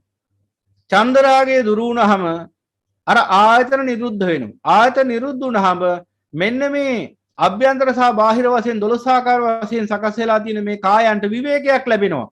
දැන් මෙන්න මැෂින් ඕෆ් කරලා. අන්න කර්මාන්ත ශාලා දැන් වහලා. සමහර ඒවායි තාමත් පොඩියට වැඩ යනවා ඇති. ඒවත් වහලා දාන්න ඕන ඔක්කොම දවසක. කර්මාන්ත පුරේම වහලා දාන්න ඕන. මේ කර්මාන්ත පුරේ ආයතන 12ක් තියෙනවා. 12ම වහලා දැම්මහම මොකද වෙන්නේ? සියලු මැෂින් ඕෆ් කරනවා. දැන් නිශ්ශබ්දයි. අන කායි විවේකයේ ලැබිලා දැන් කලින් බලන්න අවිජ්ජාවෙන් තෘෂ්ණාවෙන් උදාහරණයක් වශයෙන් ඇහැ ගමු. අවිජ්ජාවෙන් තෘෂ්ණාවෙන් ක්‍රියාත්මක වෙන තාක්කල් මේ ඇහැ කොච්චර වෙහෙසුනාද රූප බලන්න. මොන තරම් රූප ගොඩක් බැලුවද මේ ඇහෙන් නුවණින් බලන්න. දැන් මේ අමා ධර්මය අවබෝධ කරගන්නට පෙර කොච්චර සැරිසරුවද මේ හිත නිකන් නෙවෙයිනේ. ඇහැ කන නාසය දිව ශරීරය මනස කියලා හයක් උස්සගෙන. දැන් මේ විදිහට ඇවිදගෙන යන මේ සිත මේ ආයතන කොච්චර පරිහරණය කළාද? ඔබම බලන්න මේ ඇහෙන් කොච්චර රූප පස්සේ හඹාගෙන ගිහින් තියනවද කියලා තම තමන්ගේ. මේ විදිහට ගත්තාම මේ ඇස කොච්චර රූප පස්සේ ලුහු බඳිමින් අවිවේකයටපත් වුණාද? කොච්චර කාර්ය බහුල වෙලාද තිබුණේ? හැමතිස්සෙම බිසි. අර සමහර මිනිස්සු දිහා බලන්නකො. ඒ අය බලා ගන්න පුළුවන් ඔය ආයතන ඔය සලායතන පච්චා පස්සෝ යන ආදි වශයෙන් ඒ හැමතිස්සෙම මේ අභ්‍යන්තර බාහිර ආයතන බහුලව ක්‍රියාත්මක වෙන මහා කර්මාන්ත පුරේ ඉන්නව ඇවිදින.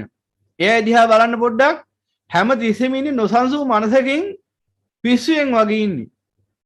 උන්ගේ මූණ දිහා බැලුවාම මෙලෝ සාන්තිය සැනසීමක් නිවීමක් ගැලවීමක් මොකක්වත් නැවතීමක් නැහැ. හැමතිස්සෙම නොසන්සුන්.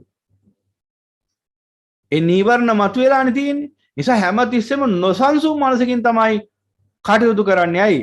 හරියට බිසි ආයතන. හොඳටම බිසි ඒවා.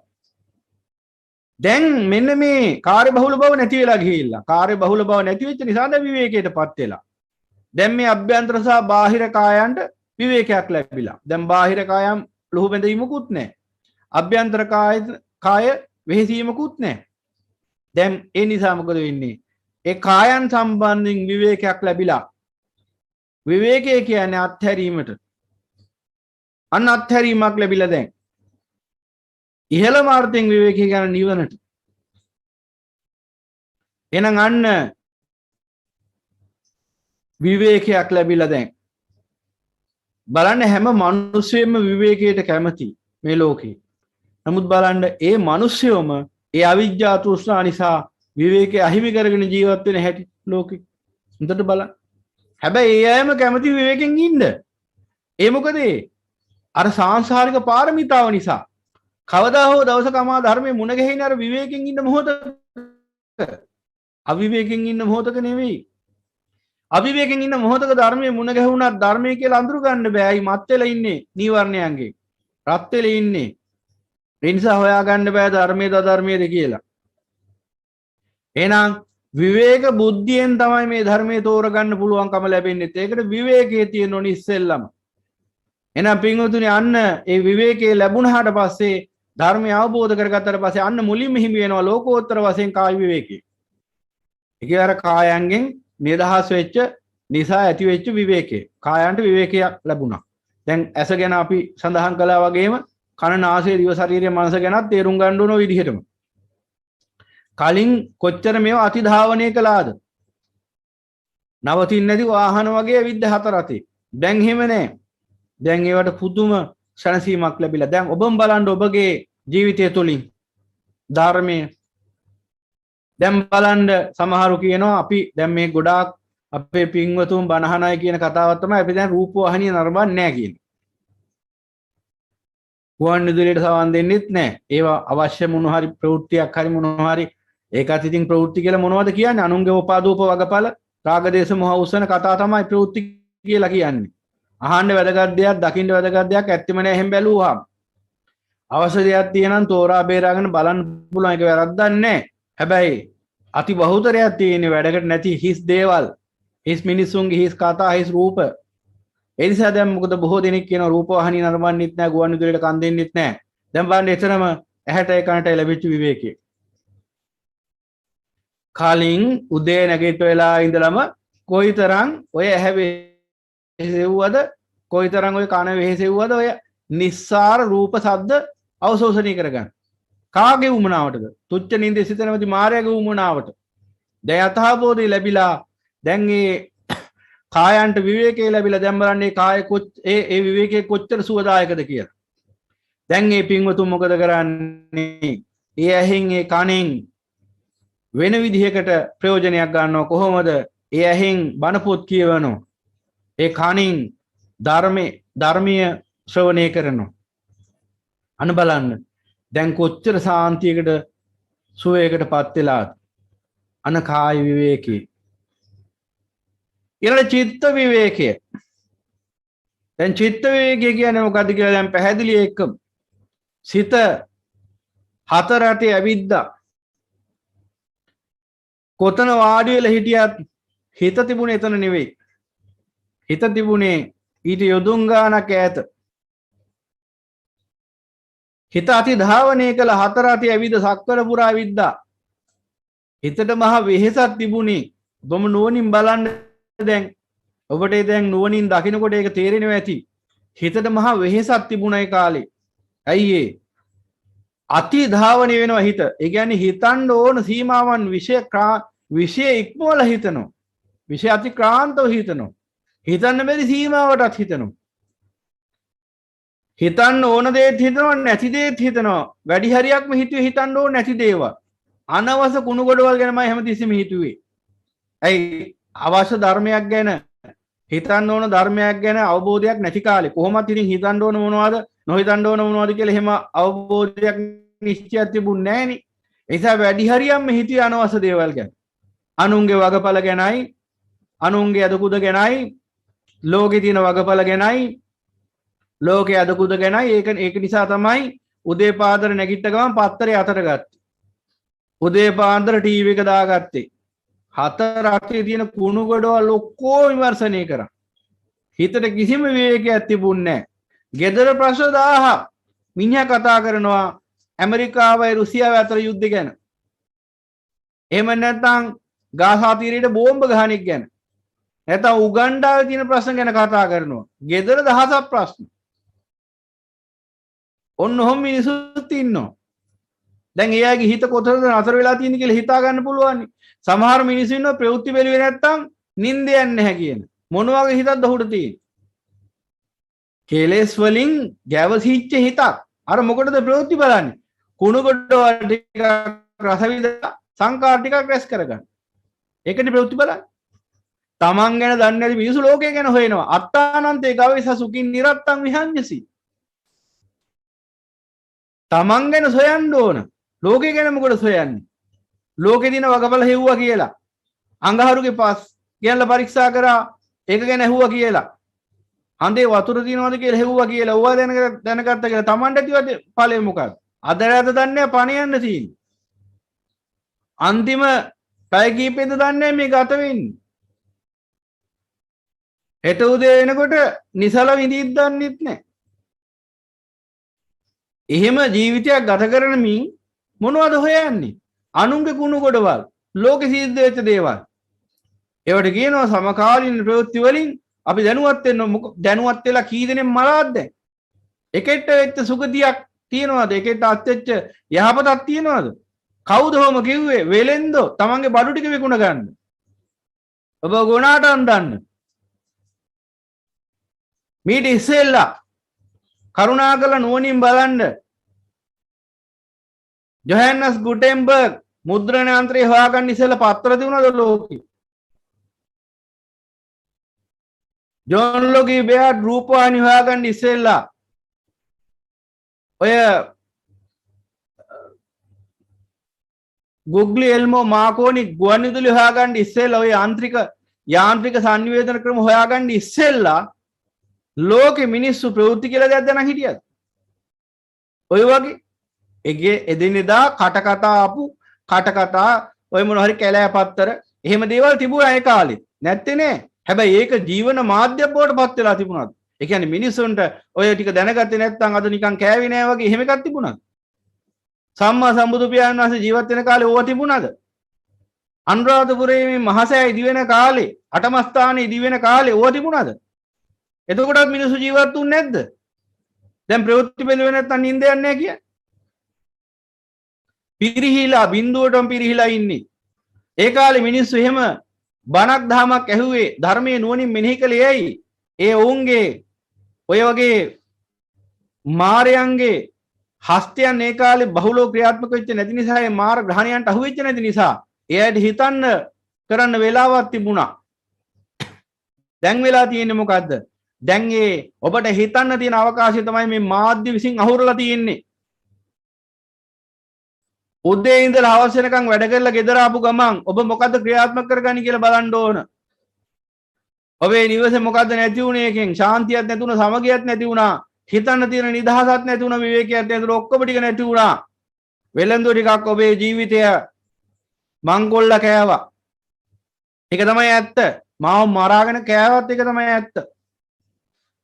දැන් ඕවා කිව්වහම කිපෙන්න පුළුවන්. ඇත්ත පෙන්නලා දෙන්න වෙන්න මාර්යාගේ පුත්තු කිපෙනවා. ඒකට ප්‍රශ්නයක් නැහැ. ඒකට ප්‍රශ්නයක් නැහැ. සංසාරේ ගැන ඇල්මක් ඇතුව නෙවෙයි බණ කියන්නේ. කොහොමත් එහෙම තමයි. බුදුරජාණන් වහන්සේගේ ධර්මයේ පෙන්ලා දෙනකොට ලෝකේ මාර්යෝ සතුරු බවට පත් වෙනවා. දැන් මේක කිව්වහමත් ඒ අයට සතුරුකමක් ඇති වෙන්න පුළුවන්. අඥානියෝ නම් ඥානීය මාත්‍රයක් හරි තියෙනම් කල්පනා කරලා බලයි ඇත්ත නේද මේ කියන්නේ. මේකෙන් මේ වගේ අවඩක් Tamanටත් අනුන්ට සිද්ධ වෙනව නේද? එහෙනම් Tamanටත් අවඩක් අනුන්ටත් අවඩක් සිද්ධ වෙන ධර්මයේ හැසිරීලා කවදාද සැප උපදින ජීවිතේ නෑ. හැමදාම දුකෙන් ජීවත් මතු අනාගතෙත් අනන්ත අපසන්තුකයිද වෙටින්නේ කියලා ඥානීය මාත්‍රයක් හරි ඇති මිනිහා කල්පනා කරලා බලන්න. නැති මිනිහා හැමතිස්සෙම කරන්නේ මතු පිටින් ඇහෙන දේ ගැන විචාරයකින් තොරව කල්පනා කරලා අඥානීය බවට පත් වෙලා සතුරුකම් ඇති කර ගන්නවා. සම්මා සම්බුදු පියාණන් වහන්සේ සම්බන්ධනොත් එහෙම සතුරු ඇති වුණා නම් අපි ගැන මොන කතාවද? හැබැයි එක දෙයක් පැහැදිලිව මේ කිසිම දහම් කාරණයක් පෙන්ලා දෙන්නේ කිසිම කෙනෙක් ගැන අමනාපයකින් විරසකයකින් නොවේ. සියලු දෙනා ගැන කරුණාවෙන්. මොකද අවසානයේ ඔබේ දුකේ උරුම කරුවා ඔබමයි. ඔබේ ඉරණම හදාගත්තේ ඔබමයි. අවසානයේ දුක් විඳින්න වෙන්නේ ඔබටමයි. වටේ පිටේ ඉඳගෙන අද ඔල්වරසන් දෙන අත්පොලසන් දෙන හෝයියා කියන එකෙක්වත් එදාට නැහැ. අද ඔබ තරු කරන්න බලාගෙන ඉන්න වටේ පිටේ ඉඳගෙන තරු 20 වෙනි දවසක් ආපු දවසට එකෙක්වත් නැහැ වටේට. අන්නේ බව සිහි කරගන්න ඕන. ඒ නිසා අර මස් කැටියක් දැක්කහම ගිජුලිහිනි නරි සිංහාලියෝ ඊළඟට බල්ලෝ ඇවිල්ලා අර මස් කැටියට පොර කනවා වගේ මේ ලෝකේ කාමයේ නිසා ඔය විවිධාකාර බලවේග විවිධාකාර සමාජින්න විවිධාකාර පිරිස් අසත්පුරුෂයෝ ඒ කාමයේ උදෙසා පොරකන තරංගයක් විතර අපිට මේ දකින්න ලැබෙන්නේ මේ සමාජයේ විවිධාකාර ක්ෂේත්‍ර වශයෙන්. එනම් පින්වතුනි ඔබේ විවේකය නැති කරන්න දෙන්න එපා කිසි කෙනෙක්ට. ඔබේ විවේකය ඔබ ආරක්ෂා කරගන්න. එහෙනම් ඔබ බුද්ධ ශ්‍රාවකෙක් වශයෙන් බණහල ධර්මාභෝධය තියෙන කෙනෙක් වුණත් යම් ආකාරයකින් මේ කෙලෙස් වලට නතු වෙනවා අවිජ්ජා තෘෂ්ණා නිසා. ඒ නිසා චිත්ත විවේකය ඇති කරගන්න අනවශ්‍ය කිසිම දෙයක් හිතන්න එපා. අවශ්‍ය එකම දේ ආස්වාදය ආදී නුවණින් මෙනෙහි කරන්න. වෙන කිසිම දෙයක් ගැන හිතන්න යන්න එපා. සමහර අපේ පින්වතුන් ඉන්නවා අනවශ්‍ය දේවල් ගැනමයි හිතන්නේ.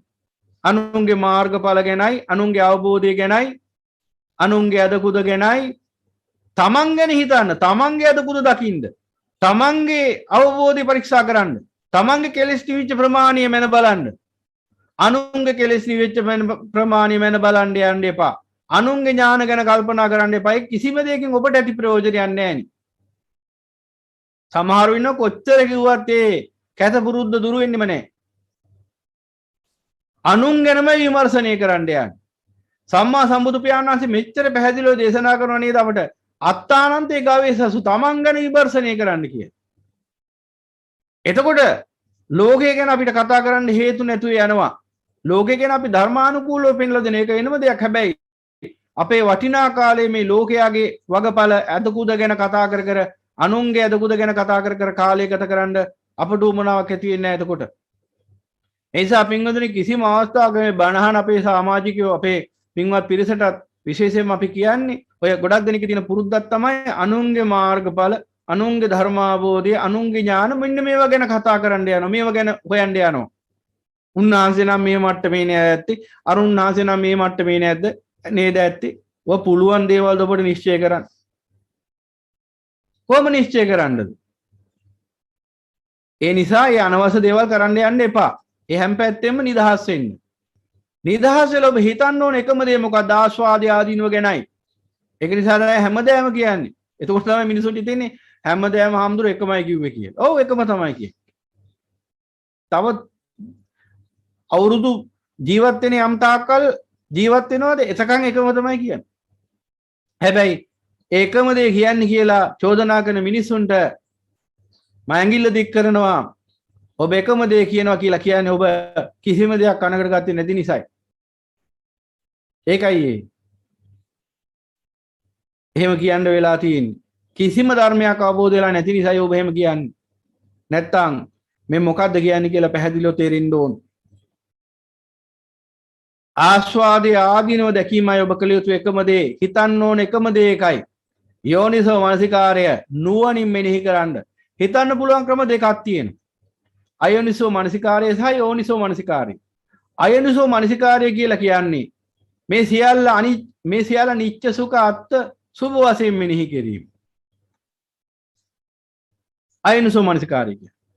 යෝනිසෝ මනසිකාරය කියන්නේ අනිත්‍ය දුක්ඛ අනාත්ම එනබ මේ ලෝකේ අසත්පුරුෂය ඇසුරු කරන්න ගියාම අසත්පුරුෂයත් එක්ක කතා බහ කරන්න ගියාම අසත්පුරුෂයන්ගේ අසත්පුරුෂ ධර්මයන්ට වටිනාකමක් දෙන්න ගියාම ඔබ අහු වෙන්නේ අන්න අර අයෝනිසෝ මනසිකාරයට. ඒ කියන්නේ නොහිතන්න ඕන දේවල් මම එදාට ඔබ හිත ඉන්නේ. තමන් ගැන විමර්ශනය කරන් උදේ නැගිට වෙලා ඉඳලා රාත්‍රී නිින්දට යනකොට ඔබ බලන්න ඒ දවස විමර්ශනය කරලා උදේ ඉඳලා රැ වෙනකන් මේ ගත වෙච්ච කාල පරාසය තුල මං කොච්චර ධර්මයේ මෙනෙහි කරාද නුවණි. කොච්චර ලෝකය ගැන මෙනෙහි කරාද. එතකොට ඔබට පේන්නේ ඔබ උදෑසන ඉඳලා රාත්‍රී නිින්දට යනකම් වැඩි හරියක්ම මෙනෙහි කරලා තියෙන්නේ ලෝකය ගැනයි, පැවැත්ම ගැනයි, නොපැවැත්ම ගැන නෙවෙයි. දැන් ඉස්සරහට බොජ්ජංග ගැන විශේෂ දහම් ව්‍යාකරණයක් ඉස්සරහට එනවා. එතකොට තව ගොඩාක් ගැඹුරින් ඔබට හිතන්න ඕන දේ සහ නොහිතන්න ඕන දේ අතර පරතරය පේන්නේ. ඔබ උදේ ඉඳලා රැ වෙනකම් කුමක්ද කල්පනා කරේ? නිවන් දකින්න ආකාරයේද? නිර්වාණයටපත් වෙන ආකාරයේද? එහෙම නැත්නම් කෙලෙස් දුරු කර ගන්න ආකාරයේද? එහෙම නැත්නම් මේ එදිනෙදා ලෝකේ තියෙන වැඩපළ රාජකාරී වැඩ කටයුතු මේවා ගැන මොකද හිත උදේ ඉඳලා රැ වෙනකම්. එවනම් ඔබ හිත ඉන්න ඔබ ප්‍රමාදයටපත් වෙච්ච කෙනෙක් කරන්න දෙයක් නැහැ. සංසාරේ යන්න සිද්ධ වෙන මොකද එනම තව භවය පිළිබඳ ආසාව හට ගන්නවා. කාම තණ්හා භව තණ්හා සිඳෙන්නේ නැහැ. අපිට වචනෙන් කියන්න පුළුවන් සංසාරයට වැටුණාවේ කියලා. අර සමහර ගොබ්බ මිනිස්සු ඉන්නවා පව් කරනවා කියතෝට කියනවා කමන්නේ මම මේක කරලා අපාය ගියත් කමන්නේ කියලා. සමහර මෝඩ මිනිස්සු ඉන්නවා මේ ලෝකෙම මේ සමාජෙම කමන්නේ මං හිරේ ඊළඟ වැටුණත් කමන්නේ ඕක කවනම් මරනවා කියලා. ඔන්න ඔහම කියලා අපරාධ කරන මෝඩ මිනිස්සු ඉන්නවා මේ ලෝකෙ. කියන්න ලේසි. විඳින්න ගියාමයි අමාරු. කියන්න ලේසි. හිරේ වෙනවට කමන්නේ කියලා. හිරේ ගිහිල්ලා අනන්ත දුක් විඳිනකොට අර එල්ලලා ගහනකොට තව විවිධාකාර දසවද දෙනකොට එතකොටත් හිතේද ඔහොම. කියන්න ලේසි අපාය ගියාට කමන්නේ මං කටුවිල නගින්නම් කියලා කියවල මොට්ටල කමට. ගිහිල්ලා නිරවල පැහෙනකොට 136ක් නිරවල අනන්ත අප්‍රමාණ දුක් විඳිනකොට නිරපල්ව අනන්ත දුක් දෙනකොට යොදුන් ගණන් උස ගිනිදැල් මැති දැවෙනකොටත් හිතේද මං හරි වීරකමක් කරේ කියලා. ඉතින් පින්වතුනි ඥානය ඇති මිනිසෙක් වශයෙන් කල්පනා කරන්න ඕන. අඥානයෙක් වශයෙන් කල්පනා නොකර. ඒ නිසා සෑම විටම බුද්ධිමත් මිනිසෙක් වශයෙන් ඥානවන්ත මිනිසෙක් වශයෙන් සත්පුරුෂයෙක් වශයෙන් හිතන්න පෙළඹෙන්න. වෙලා තියෙන්නේ මේක අනිත් පැත්ත. බුද්ධියක් නැති ඥානයක් නැති අසත්පුරුෂ කාලකන්ණියෙක් වශයෙන්මයි හිතන්න කැමති. ඒ විදිහටම හිතන්න කැමති. කුඩා කාලේ ඉඳලම චින්තනය පුරුදු කරලා තියෙන මේ විදිහට. නිසා අදටත් එහෙම හිතන්නේ. තමන්ට යහපතට දෙන අවවාදය හැම තිස්සෙම ගන්නේ රුයිතට. තමන්ට යහපතට දෙන අවවාදය ගන්නේ තමන්ට කරන නිග්‍රහයක් වශයෙන්. එහෙම මිනිස්සු මට මේ ගෙවිච්ච කාලය තුළ මුණ ගැහිලා තියෙනවා බොහෝ. නිවන් දකින්න කියලා අවවාද කරලා වෛර බැඳපියුම් මේ සමාජෙ මට මුණ ගැහිලා තියෙනවා. මාගන්දියා වගේ. එහෙම පුරුෂයෝ ස්ත්‍රීන් මුණ ගැහිලා තියෙනවා. මොකක් කියලාද? වෙන මොකුත් කියලා නෙමෙයි. කෙලෙස් දුරු කරගන්න කිව්වා කියලා. අප්‍රමාදී උතුම් චතුරාර්ය සත්‍ය ධර්මය අවබෝධ කරගන්න කිව්වා කියලා තරහ වෙලා තියෙන්නේ. එහෙම මෝඩ මිනිස්සුත් ඉන්නවා මේ ලෝකේ. එහෙනම් පින්වතුනි මේ සෑම සියලු ආකාරයෙන් ඔබට පෙන්ලා දෙන මේ වටිනා මනුෂ්‍ය ජීවිතය අපතේවා ගන්න එපා. ඒ නිසා විවේකයේ වැදගත් වෙන්නේ. ඒ විවේකයේ තුල ධර්ම අවබෝධය ළඟා කරගත්තට පස්සේ ඔබ මේ ලෝකෝත්තර විවේකයේ වර්ධනය කරගන්නට ඕනේ. ඒ නිසා අනවශ්‍ය දේවල් හිතන්න යන්න එපා. අවශ්‍ය දේවල්ම විතරක් හිතන්න. අයෝනිසෝ මනසිකාරයෙන් නිදහස් වෙන්න. යෝනිසෝ මනසිකාරයටපත් වෙන හැමදේම හැම දෙයක් ගැනම නුවණින් කල්පනා කරන්න පටන් ගන්න. නුවණින්ම හිතන්න පටන් ගන්න. මේ සියලු ආස්වාදයන් අනිත්‍ය වශයෙන්, දුක්ඛ වශයෙන්, අනාත්ම වශයෙන්, අසුභ වශයෙන් තමන්ගේ ජීවිතයේ යම්කිසි අත්දැකීම් වලට, දුක් ගැහැට වලට, විපත්ති වලට, උපද්‍රව වලට මුහුණ දෙන්න පුළුවන්. මොකද කර්මානුරූපව ඒ වගේ දේවල් ජීවිතේ මුණ ගැහෙනවා. ඒක ඔබට අපට නෙමෙයි අසිරිමත් වූ සම්මා සම්බුදු පියාණන් වහන්සේටත් විපාක වශයෙන් පැමිණිය පුබ්බේ පිලෝතික කර්ම 12ක් ගැන සඳහන් වෙනවා ධර්මයේ. එතකොට එහෙම ජීවිත අපි ගත කරන්නේ. එහෙනම් ජීවිතේ මුණ ගැහෙන්නා වූ ඒ අභාග්‍ය දුර්භාග්‍යනුත් අපිට පුළුවන්කමක් තියෙනවා විදර්ශනා ඥානින් යුක්තව කල්පනා කරලා අපගේ යහපත පිණිස හරව ගන්න. ඒ ධර්මයට අපට පුළුවන් අපේ වාසියට යහපත පිණිස පරිවර්තනය කරගන්න. ඒ අභාග්‍ය දුර්භාග්‍ය පවා. ඒ නිසා හැම විටම ඥාන සංප්‍රයුක්තව හිතන්න පුරුදු වෙන්න ඕන. යෝනිසෝ මනසිකාරං කිව්වේ ඒකයි. හැම දෙයක්ම හේතුඵල ධර්මයක් වශයෙන් දකින්න. හැම දෙයක්ම නැවත නැවත මේ දුක්ඛ ස්කන්ධය ගොඩනගන ධර්ම වශයෙන් දකින්න. හැම දෙයක්ම ආත්මීය සාරයෙන් ශූන්‍ය අසාර ධර්ම වශයෙන් දකින්න. හැම දෙයක්ම මේ ජරා මරණ සහිත මේ අසුභ සංසිද්ධිය ගොඩනගන ධර්ම වශයෙන් දකින්න. එතකොට ඔබට පුළුවන්කම ලැබෙනවා මේ ලෝක විශ්ය පිළිබඳ චන්දරාගෙන් නිදහස් වෙන්න. අන්න එතකොට සිතට මහා නිදහසක් දැනෙන්න ගන්නවා. ඒ සිතේ මහා ඇතිවන නිදහස චිත්ත පස්සද්ධිය වශයෙන් දැනෙන්න ගන්නවා. හිතේ මහා ප්‍රසාදයක් වශයෙන්.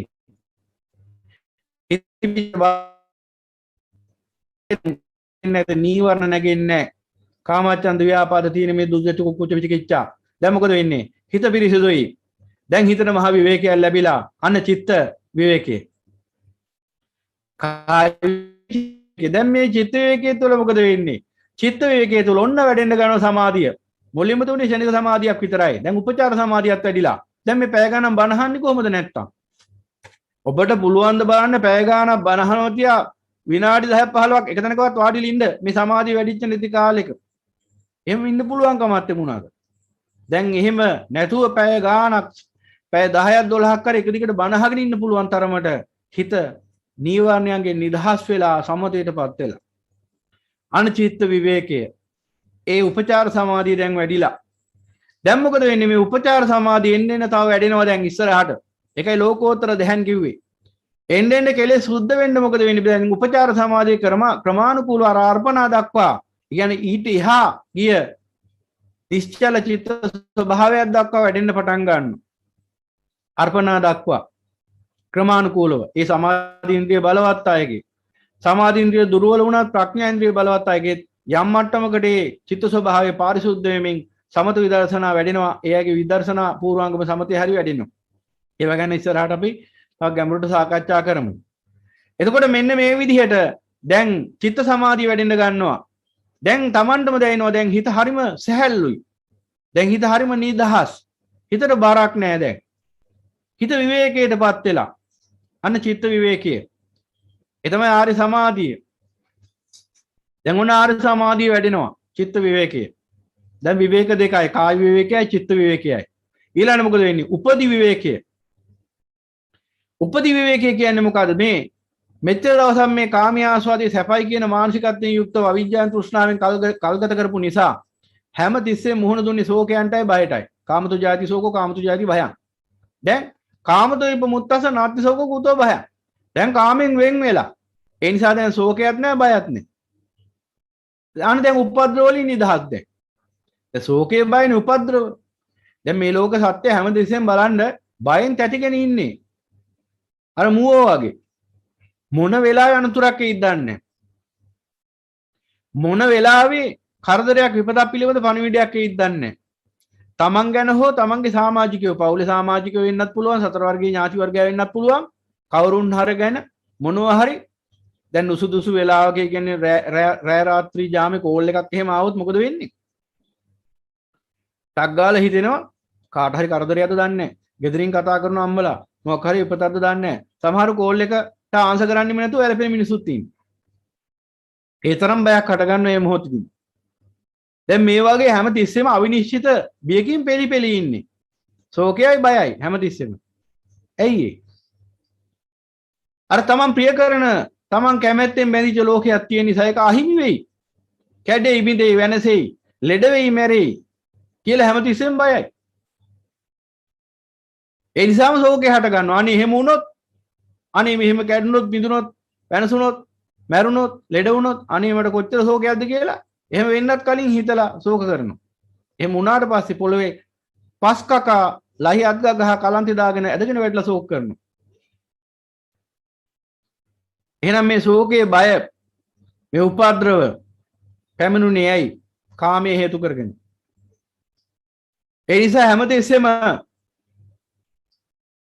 කල්ගත කරේම ඊළඟ මොහොතේ මොන වගේ විපත්යකට මුහුණ දෙන්න වෙයිද දන්නේ නැහැ කියලා හිත බය වෙලා ශෝක කර දැන් චන්දරාගයෙන් නිදහස් වෙලා හිත දැන් සියලු රූප වේදනා සංඥා සංකාර විඥාන තුලින් හිත නිදහස් වෙලා දැන් සංකාර ගොඩ නැගින්නේ නැහැ. හිතේ රාග දේශ මොහ චේතනා උපදින්නේ නැති මට්ටමකට ඇවිල්ලා අරිහතුන් වහන්සේ කියන්නේ 100%ක් එසේ නිරුද්ධ වෙච්ච උත්තමයන් වහන්සේ.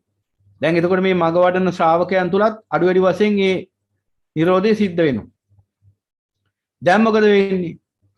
දැන් ලෝකයේ පිළිබඳ බලාපොරොත්තු එකින් එක දුර වෙලා යනවා. අනිශ්චිතෝච විහෙරති නචකින්ච ලෝකේ උපාදීයති කිව්වේ ඒකයි. දැන් නිස්සරේ කරගන්න අල්ලගන්න තැනක් නැහැ ලෝකේ.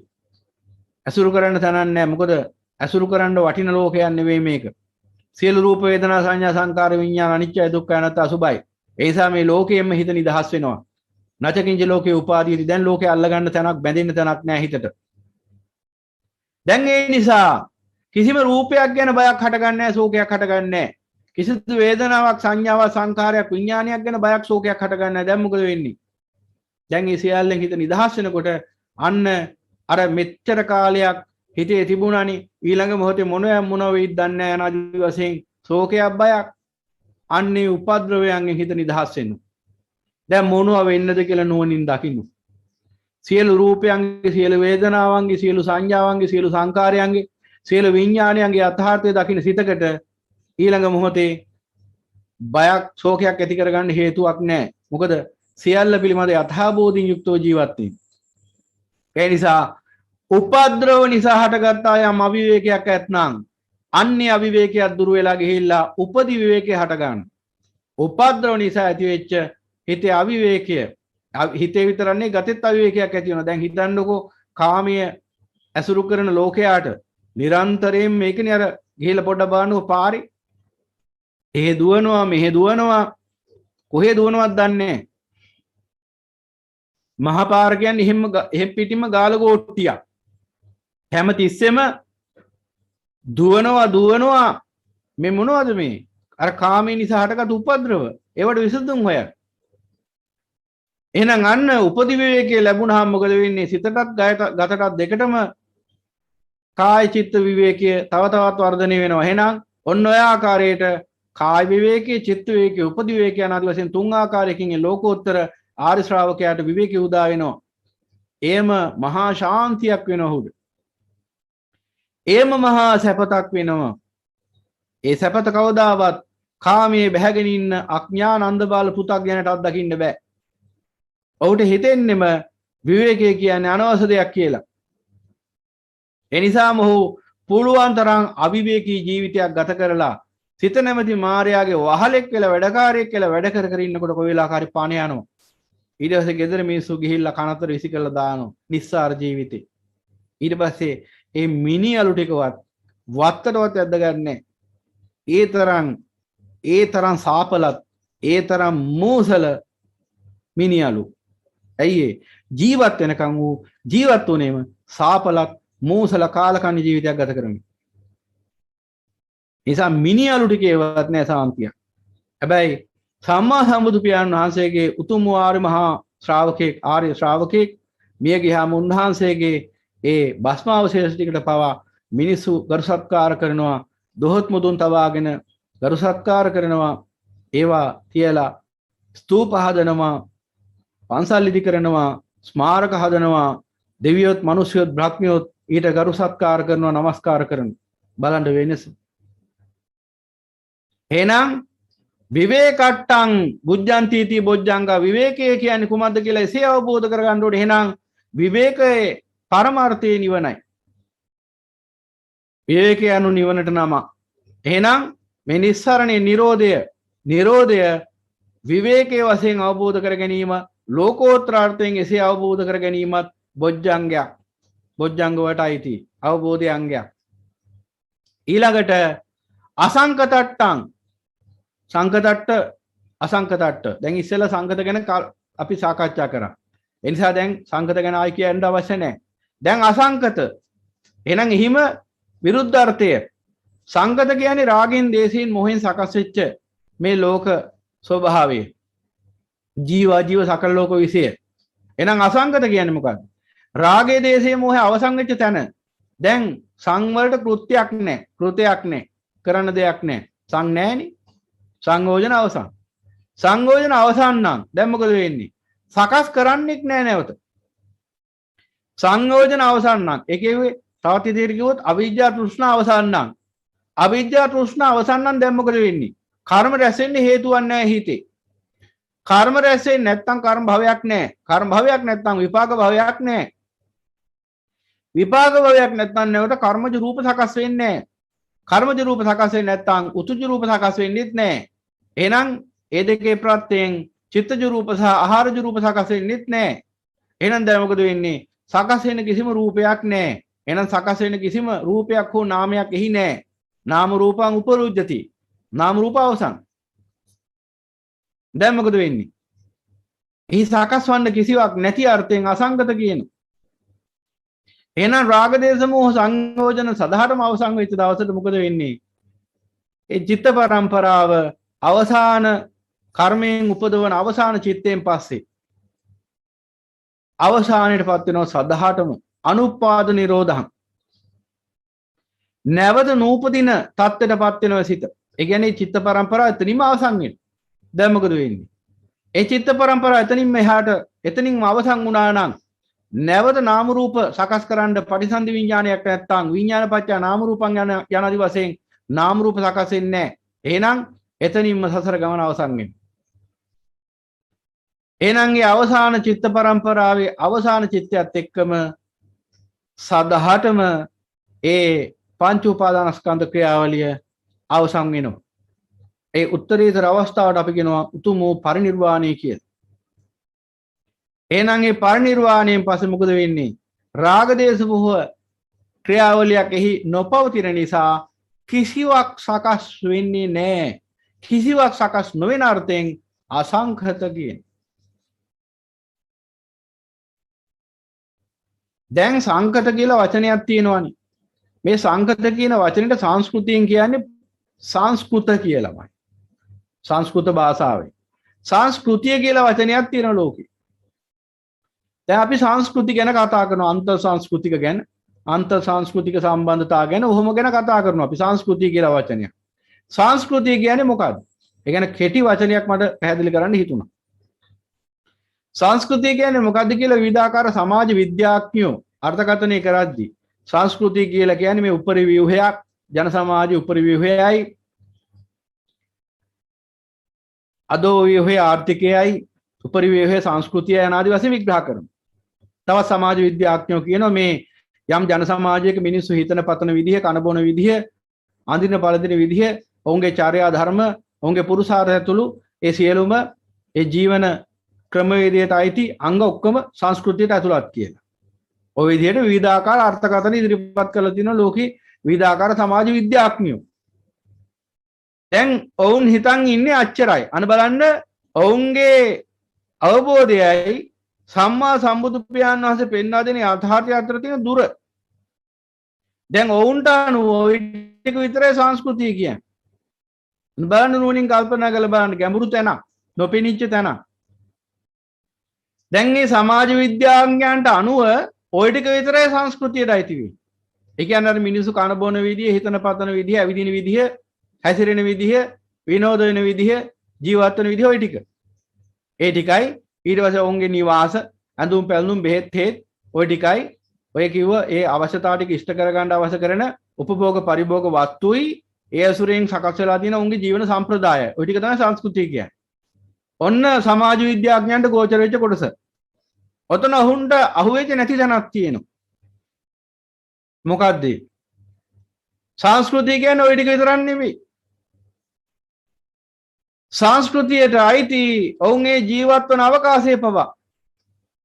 ඒ කිව්වේ ඔවුන්ගේ ජීවත් වෙන අවකාශය තියෙන ගහකොළ, ඇලදොල, ගංගා, මහ පොළව, කොටින් ආකාශයේ ගමන් කරන වලාකුළු පවා අයිති. ඒ ස්ථානෙට වැටෙන ඉරහඳ එළිය ඒවා හිටන් අයිති සංස්කෘතියට. ඒවර විද්‍යාඥයන්ට පේන්නේ ඇයි?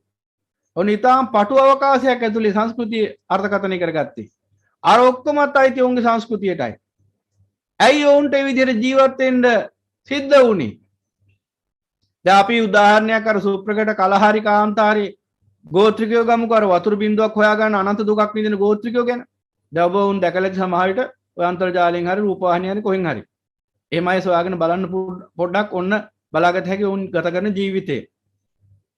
අඩ නිර්වස්ත්‍රව කළු පාට දැවිච්ච අඟුරු වගේ ශරීර ඇතිව කණ්ඩ බොණ්ඩ ටික හරියට නැතුව ඉන්න හිටින්න හරියට පැලක් ගයක් නැතුව අප්‍රමාණ දුක් ගැහැට වලට මුහුණ දෙමින් අනන්ත දුකක් විඳගෙන ජීවත් වෙන ගෝත්‍ර වර්ගයක් ඉන්නවා. දැන් අර වගේ අර්ථකථනයක් කරන කෙනෙක්ට කියන්න පුළුවන් සංස්කෘතිය කියන්නේ ඔවුන් අර ජීවත් වෙන විදිහ, ඔවුන් නටන ගායන විදිහ, අර පූකී කිය වටේට නටන විදිහ, ඕ මේවා. ওই ටික තමයි සංස්කෘතිය කියලා. දැන් සංස්කෘතික විද්‍යාඥයන්ට ඔච්චරයි පේන්නේ. ඇයි ඒකට හේතුව සංස්කෘත. එහෙම නැත්නම් සංස්කෘතිය කියන එකේ අර්ථය දන්නේ නැතිකම. පාලියෙන් සංගත කියන්නේ ඔය සංස්කෘත භාෂාවෙන් සංස්කෘතිය කියන එකනම තමයි.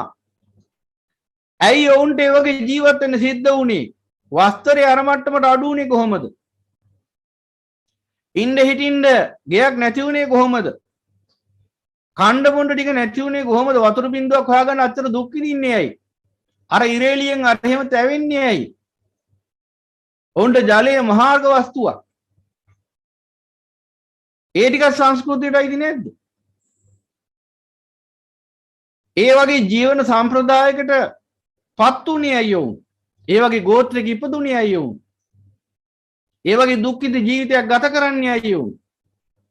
එහෙනම් ඔවුන්ට ඒ බඳු දුක්ඛිත ජීවිතයක් ගත කරන්න අවශ්‍ය කරන අවකාශය හදලා දීපු ඒ කාන්තාර, ඒ මහා කාෂ්ඨක ඉරේලිය, ඒ ජලයේ හිඟකම, ඒ ආහාර හිඟකම, ඒ හැම දෙයක්මත් ඔවුන්ගේ සංස්කෘතිය කොටස්.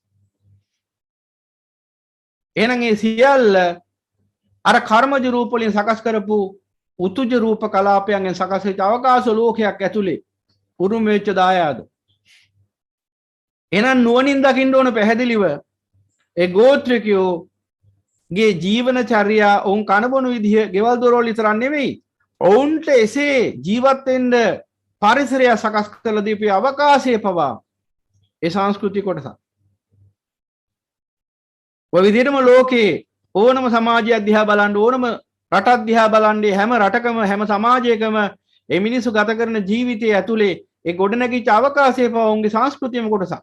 ඒ කිව්වේ ඔවුන්ගේ රාග දේශ මොහයන්ගේම කොටසක්. ඒ සත්ත්ව කුලයට ඒ විපාක ටික මුණ ගැහෙන්නේ කර්මජ රූපයෙන් සකස් කරලා දෙන්න නිසා. කර්මජ රූපයෙන් සකස් කරන්නේ කර්ම ශක්තිය රැස් වෙලා තියෙන නිසා. එහෙනම් මේ සත්‍යයන්ගේ පුරාණ අවිජ්ජා තෘෂ්ණා නිසා සකස් වෙච්ච කර්මජ රූපයන්ගේ විපාක රූප ටික, උතුජ රූප ටිකයි, ඒ ආහාරජ සහ චිත්තමේ රූපයි අපි දකින්නේ ජීවන අවකාශයක් වශයෙන්. එහෙනම් පින්වතුනි, සංස්කෘතිය කියලා කිව්වම එහෙනම් මතක තියාගන්න ඒ මිනිස් ජන වර්ගයේ ජීවත් වෙන ඒ සමාජ ක්‍රමයේ විතරක් නෙවෙයි, අවකාශයේ පොළොව මුල්ලේ ඇතුළත් සියල්ල ඇතුළත් බව උන්ට. දැන් බලන්න ලෝකේ ඉන්න එක්තරා කණ්ඩායමක් එස්කිමෝරු කියලා. මේ අය ජීවත් වෙන්නේ හිම කඳු අස්සේ. අර කලහරි ගෝත්‍රිකෝ ජීවත් වෙන්නේ මහා කාන්තාරේ. දැන් එතකොට මේ එතන තියෙන ජීවන සම්ප්‍රදායන් දෙකක්. මේ ජීවන සම්ප්‍රදායන් දෙකට ඒ අවකාශය හේතු වුණේ නැද්ද? එහෙනම් ඒ අවකාශය අනිවාර්යයෙන්ම ඔවුන්ගේ ජීවිතේ කොටසක් නේ. එහෙනම් ඒකත් ඔවුන්ගේ සංස්කෘතියේම කොටසක්. ඒ ටික සංස්කෘතියට ඇතුළත්. ඒ කිව්වේ මොකක්ද? සංස්කෘතිකයේ සංකතය. සංකතයට ඇතුළත්. කම්ම විපාක වත්තන්ති. කර්මෙන් හදලා දීපු වැඩ පිළිවෙලක් තියෙන්නේ. එහෙනම් ඒ කර්මෙන් හදලා දීපු වැඩ පිළිවෙල ඇතුලේ තමයි ඔවුන් අර උෂ්ණත්වයෙන් දැවෙනවාද නැත්නම් අර දැඩි සීතලෙන් පෙළෙනවාද කියන එක තීරණය වෙන්නේ. ඔවුන්ට ආහාර පාන නිසි පරිදි ලැබෙනවද නොලැබෙනවද කියන එක තීරණය වෙන්නේ. ඔවුන්ට වස්ත්‍ර ලැබෙනවද නිර්වස්ත්‍රයෙන් ඉන්න වෙනවද කියන එක තීරණය වෙන්නේ. ඔවුන්ට කෙබඳු නිවාසයක වාසය කරන්න ලැබෙනවද කියන එක තීරණය වෙන්නේ. ඔවුන්ගේ සහචරයෝ කෙබඳු අයද කියන එක තීරණය වෙන්නේ. ඔවුන්ට මොන වගේ අත්දැකීම් වලටද මුහුණ දෙන්න සිද්ධ වෙන්නේ කියන එක තීරණය වෙන්නේ. කම්මස කෝම්මි කම්ම දායාදෝ කම්ම යෝනි කම්ම බන්දු කම්ම පටිසරණ යං කම්මං කරිස්සාමි කල්යාණං අපාපකං වා තස්ස දායාදෝ භවිස්සාමි इति.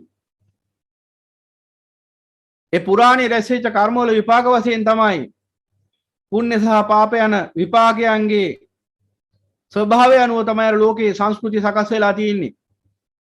දැන් ගන්න එපා මේ කර්මය අතීතයේදී මම කරගත්තා ඒකේ විපාක මම මේ විඳිනවා එහෙම කන්නේ මේ කියන්නේ. අවිජ්ජායන් තෘෂ්ණාවේ රැස්වෙච්ච කර්මවල විපාක. අවිජ්ජායන් තෘෂ්ණාවේ රැස්වෙච්ච කර්මවල විපාක වහම කවුද කරේ කියලා අහන්න ඕනේ නෑ නේ. එහෙම අහන්න නම් දුෂ්පාක්ෂි ප්‍රශ්නයක්. කවුද කර්මයේ රැස් කරේ කියලා අහනවා නම් එතන තියෙන දුෂ්ප්‍රාඥ ප්‍රශ්නයක්. ඇයි ඒකට හේතුව? අවිජ්ජායන් තෘෂ්ණාවේ රැස් කරේ කියලා පැහැදිලිව කියනවනේ. කර්ම රැස් වෙන්නේ අවිජ්ජාය තෘෂ්ණාව නිසා.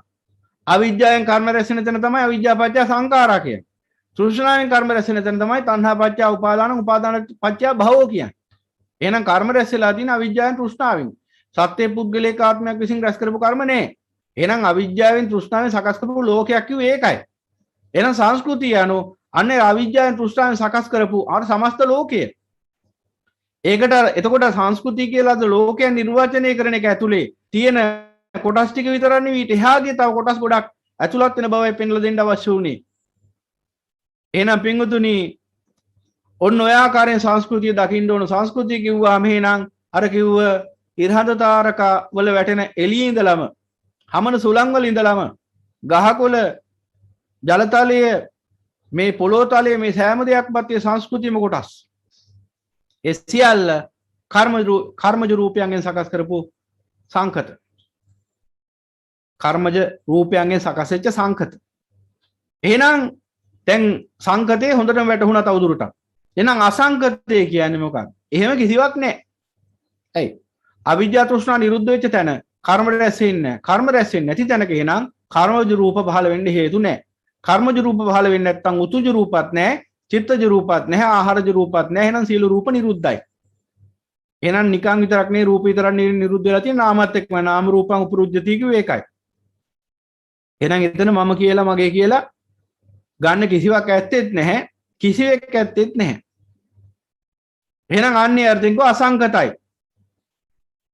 එහෙනම් යම්කිසි උත්තරමේ සියලු කෙලෙස් නැසලා අති උතුම් වූ පරිනිර්වාණයටපත් වෙනවා කියන්නේ පුද්ගලික සත්‍යයක ආත්මයක් වශයෙන් නිවන් දැක කියන එක නෙවෙයි. ඒ පංච උපාදානස්කන්ධ ක්‍රියාවලියක් සදහටම අවසන් වීම. එහෙනම් පංච උපාදානස්කන්ධය අවසන් වුණාම ආයතන හටගන්න ස්කන්ධයක් නැති අර්ථයෙන් ආහි හටගන්න නාම රූප ධර්ම නැති අර්ථයෙන් අසංගතයි කියලා කියන්නේ. එහෙනම් නිරෝධයේ නිවන අසංගත අර්ථයෙන් ඒ අර්ථයෙන් අවබෝධ කර ගැනීමත් බොජ්ජංගයි. දැන් ඔන්න දකින්නවා නිරෝධය කියන්නේ ඇති වෙච්ච තැනම නැති වෙනවා කිය කී හිටියනේ. දැන් ඒ අය විශේෂයෙන්ම කන් දීලා බලන්න. නිරෝධය කියන්නේ මොන අර්ථ වලින්ද කියලා. එහෙනම් අසංගත අර්ථයනුත් නිරෝධය නිරෝධස්ස අසංගතට්ටං බොජ්ජන්තිති බොජ්ජංගා. නිරෝධය අසංගත අර්ථයෙන් අවබෝධ කර ගැනීමත් අවබෝධයම කොටසක් ඒ අවබෝධයේ අංගයක්.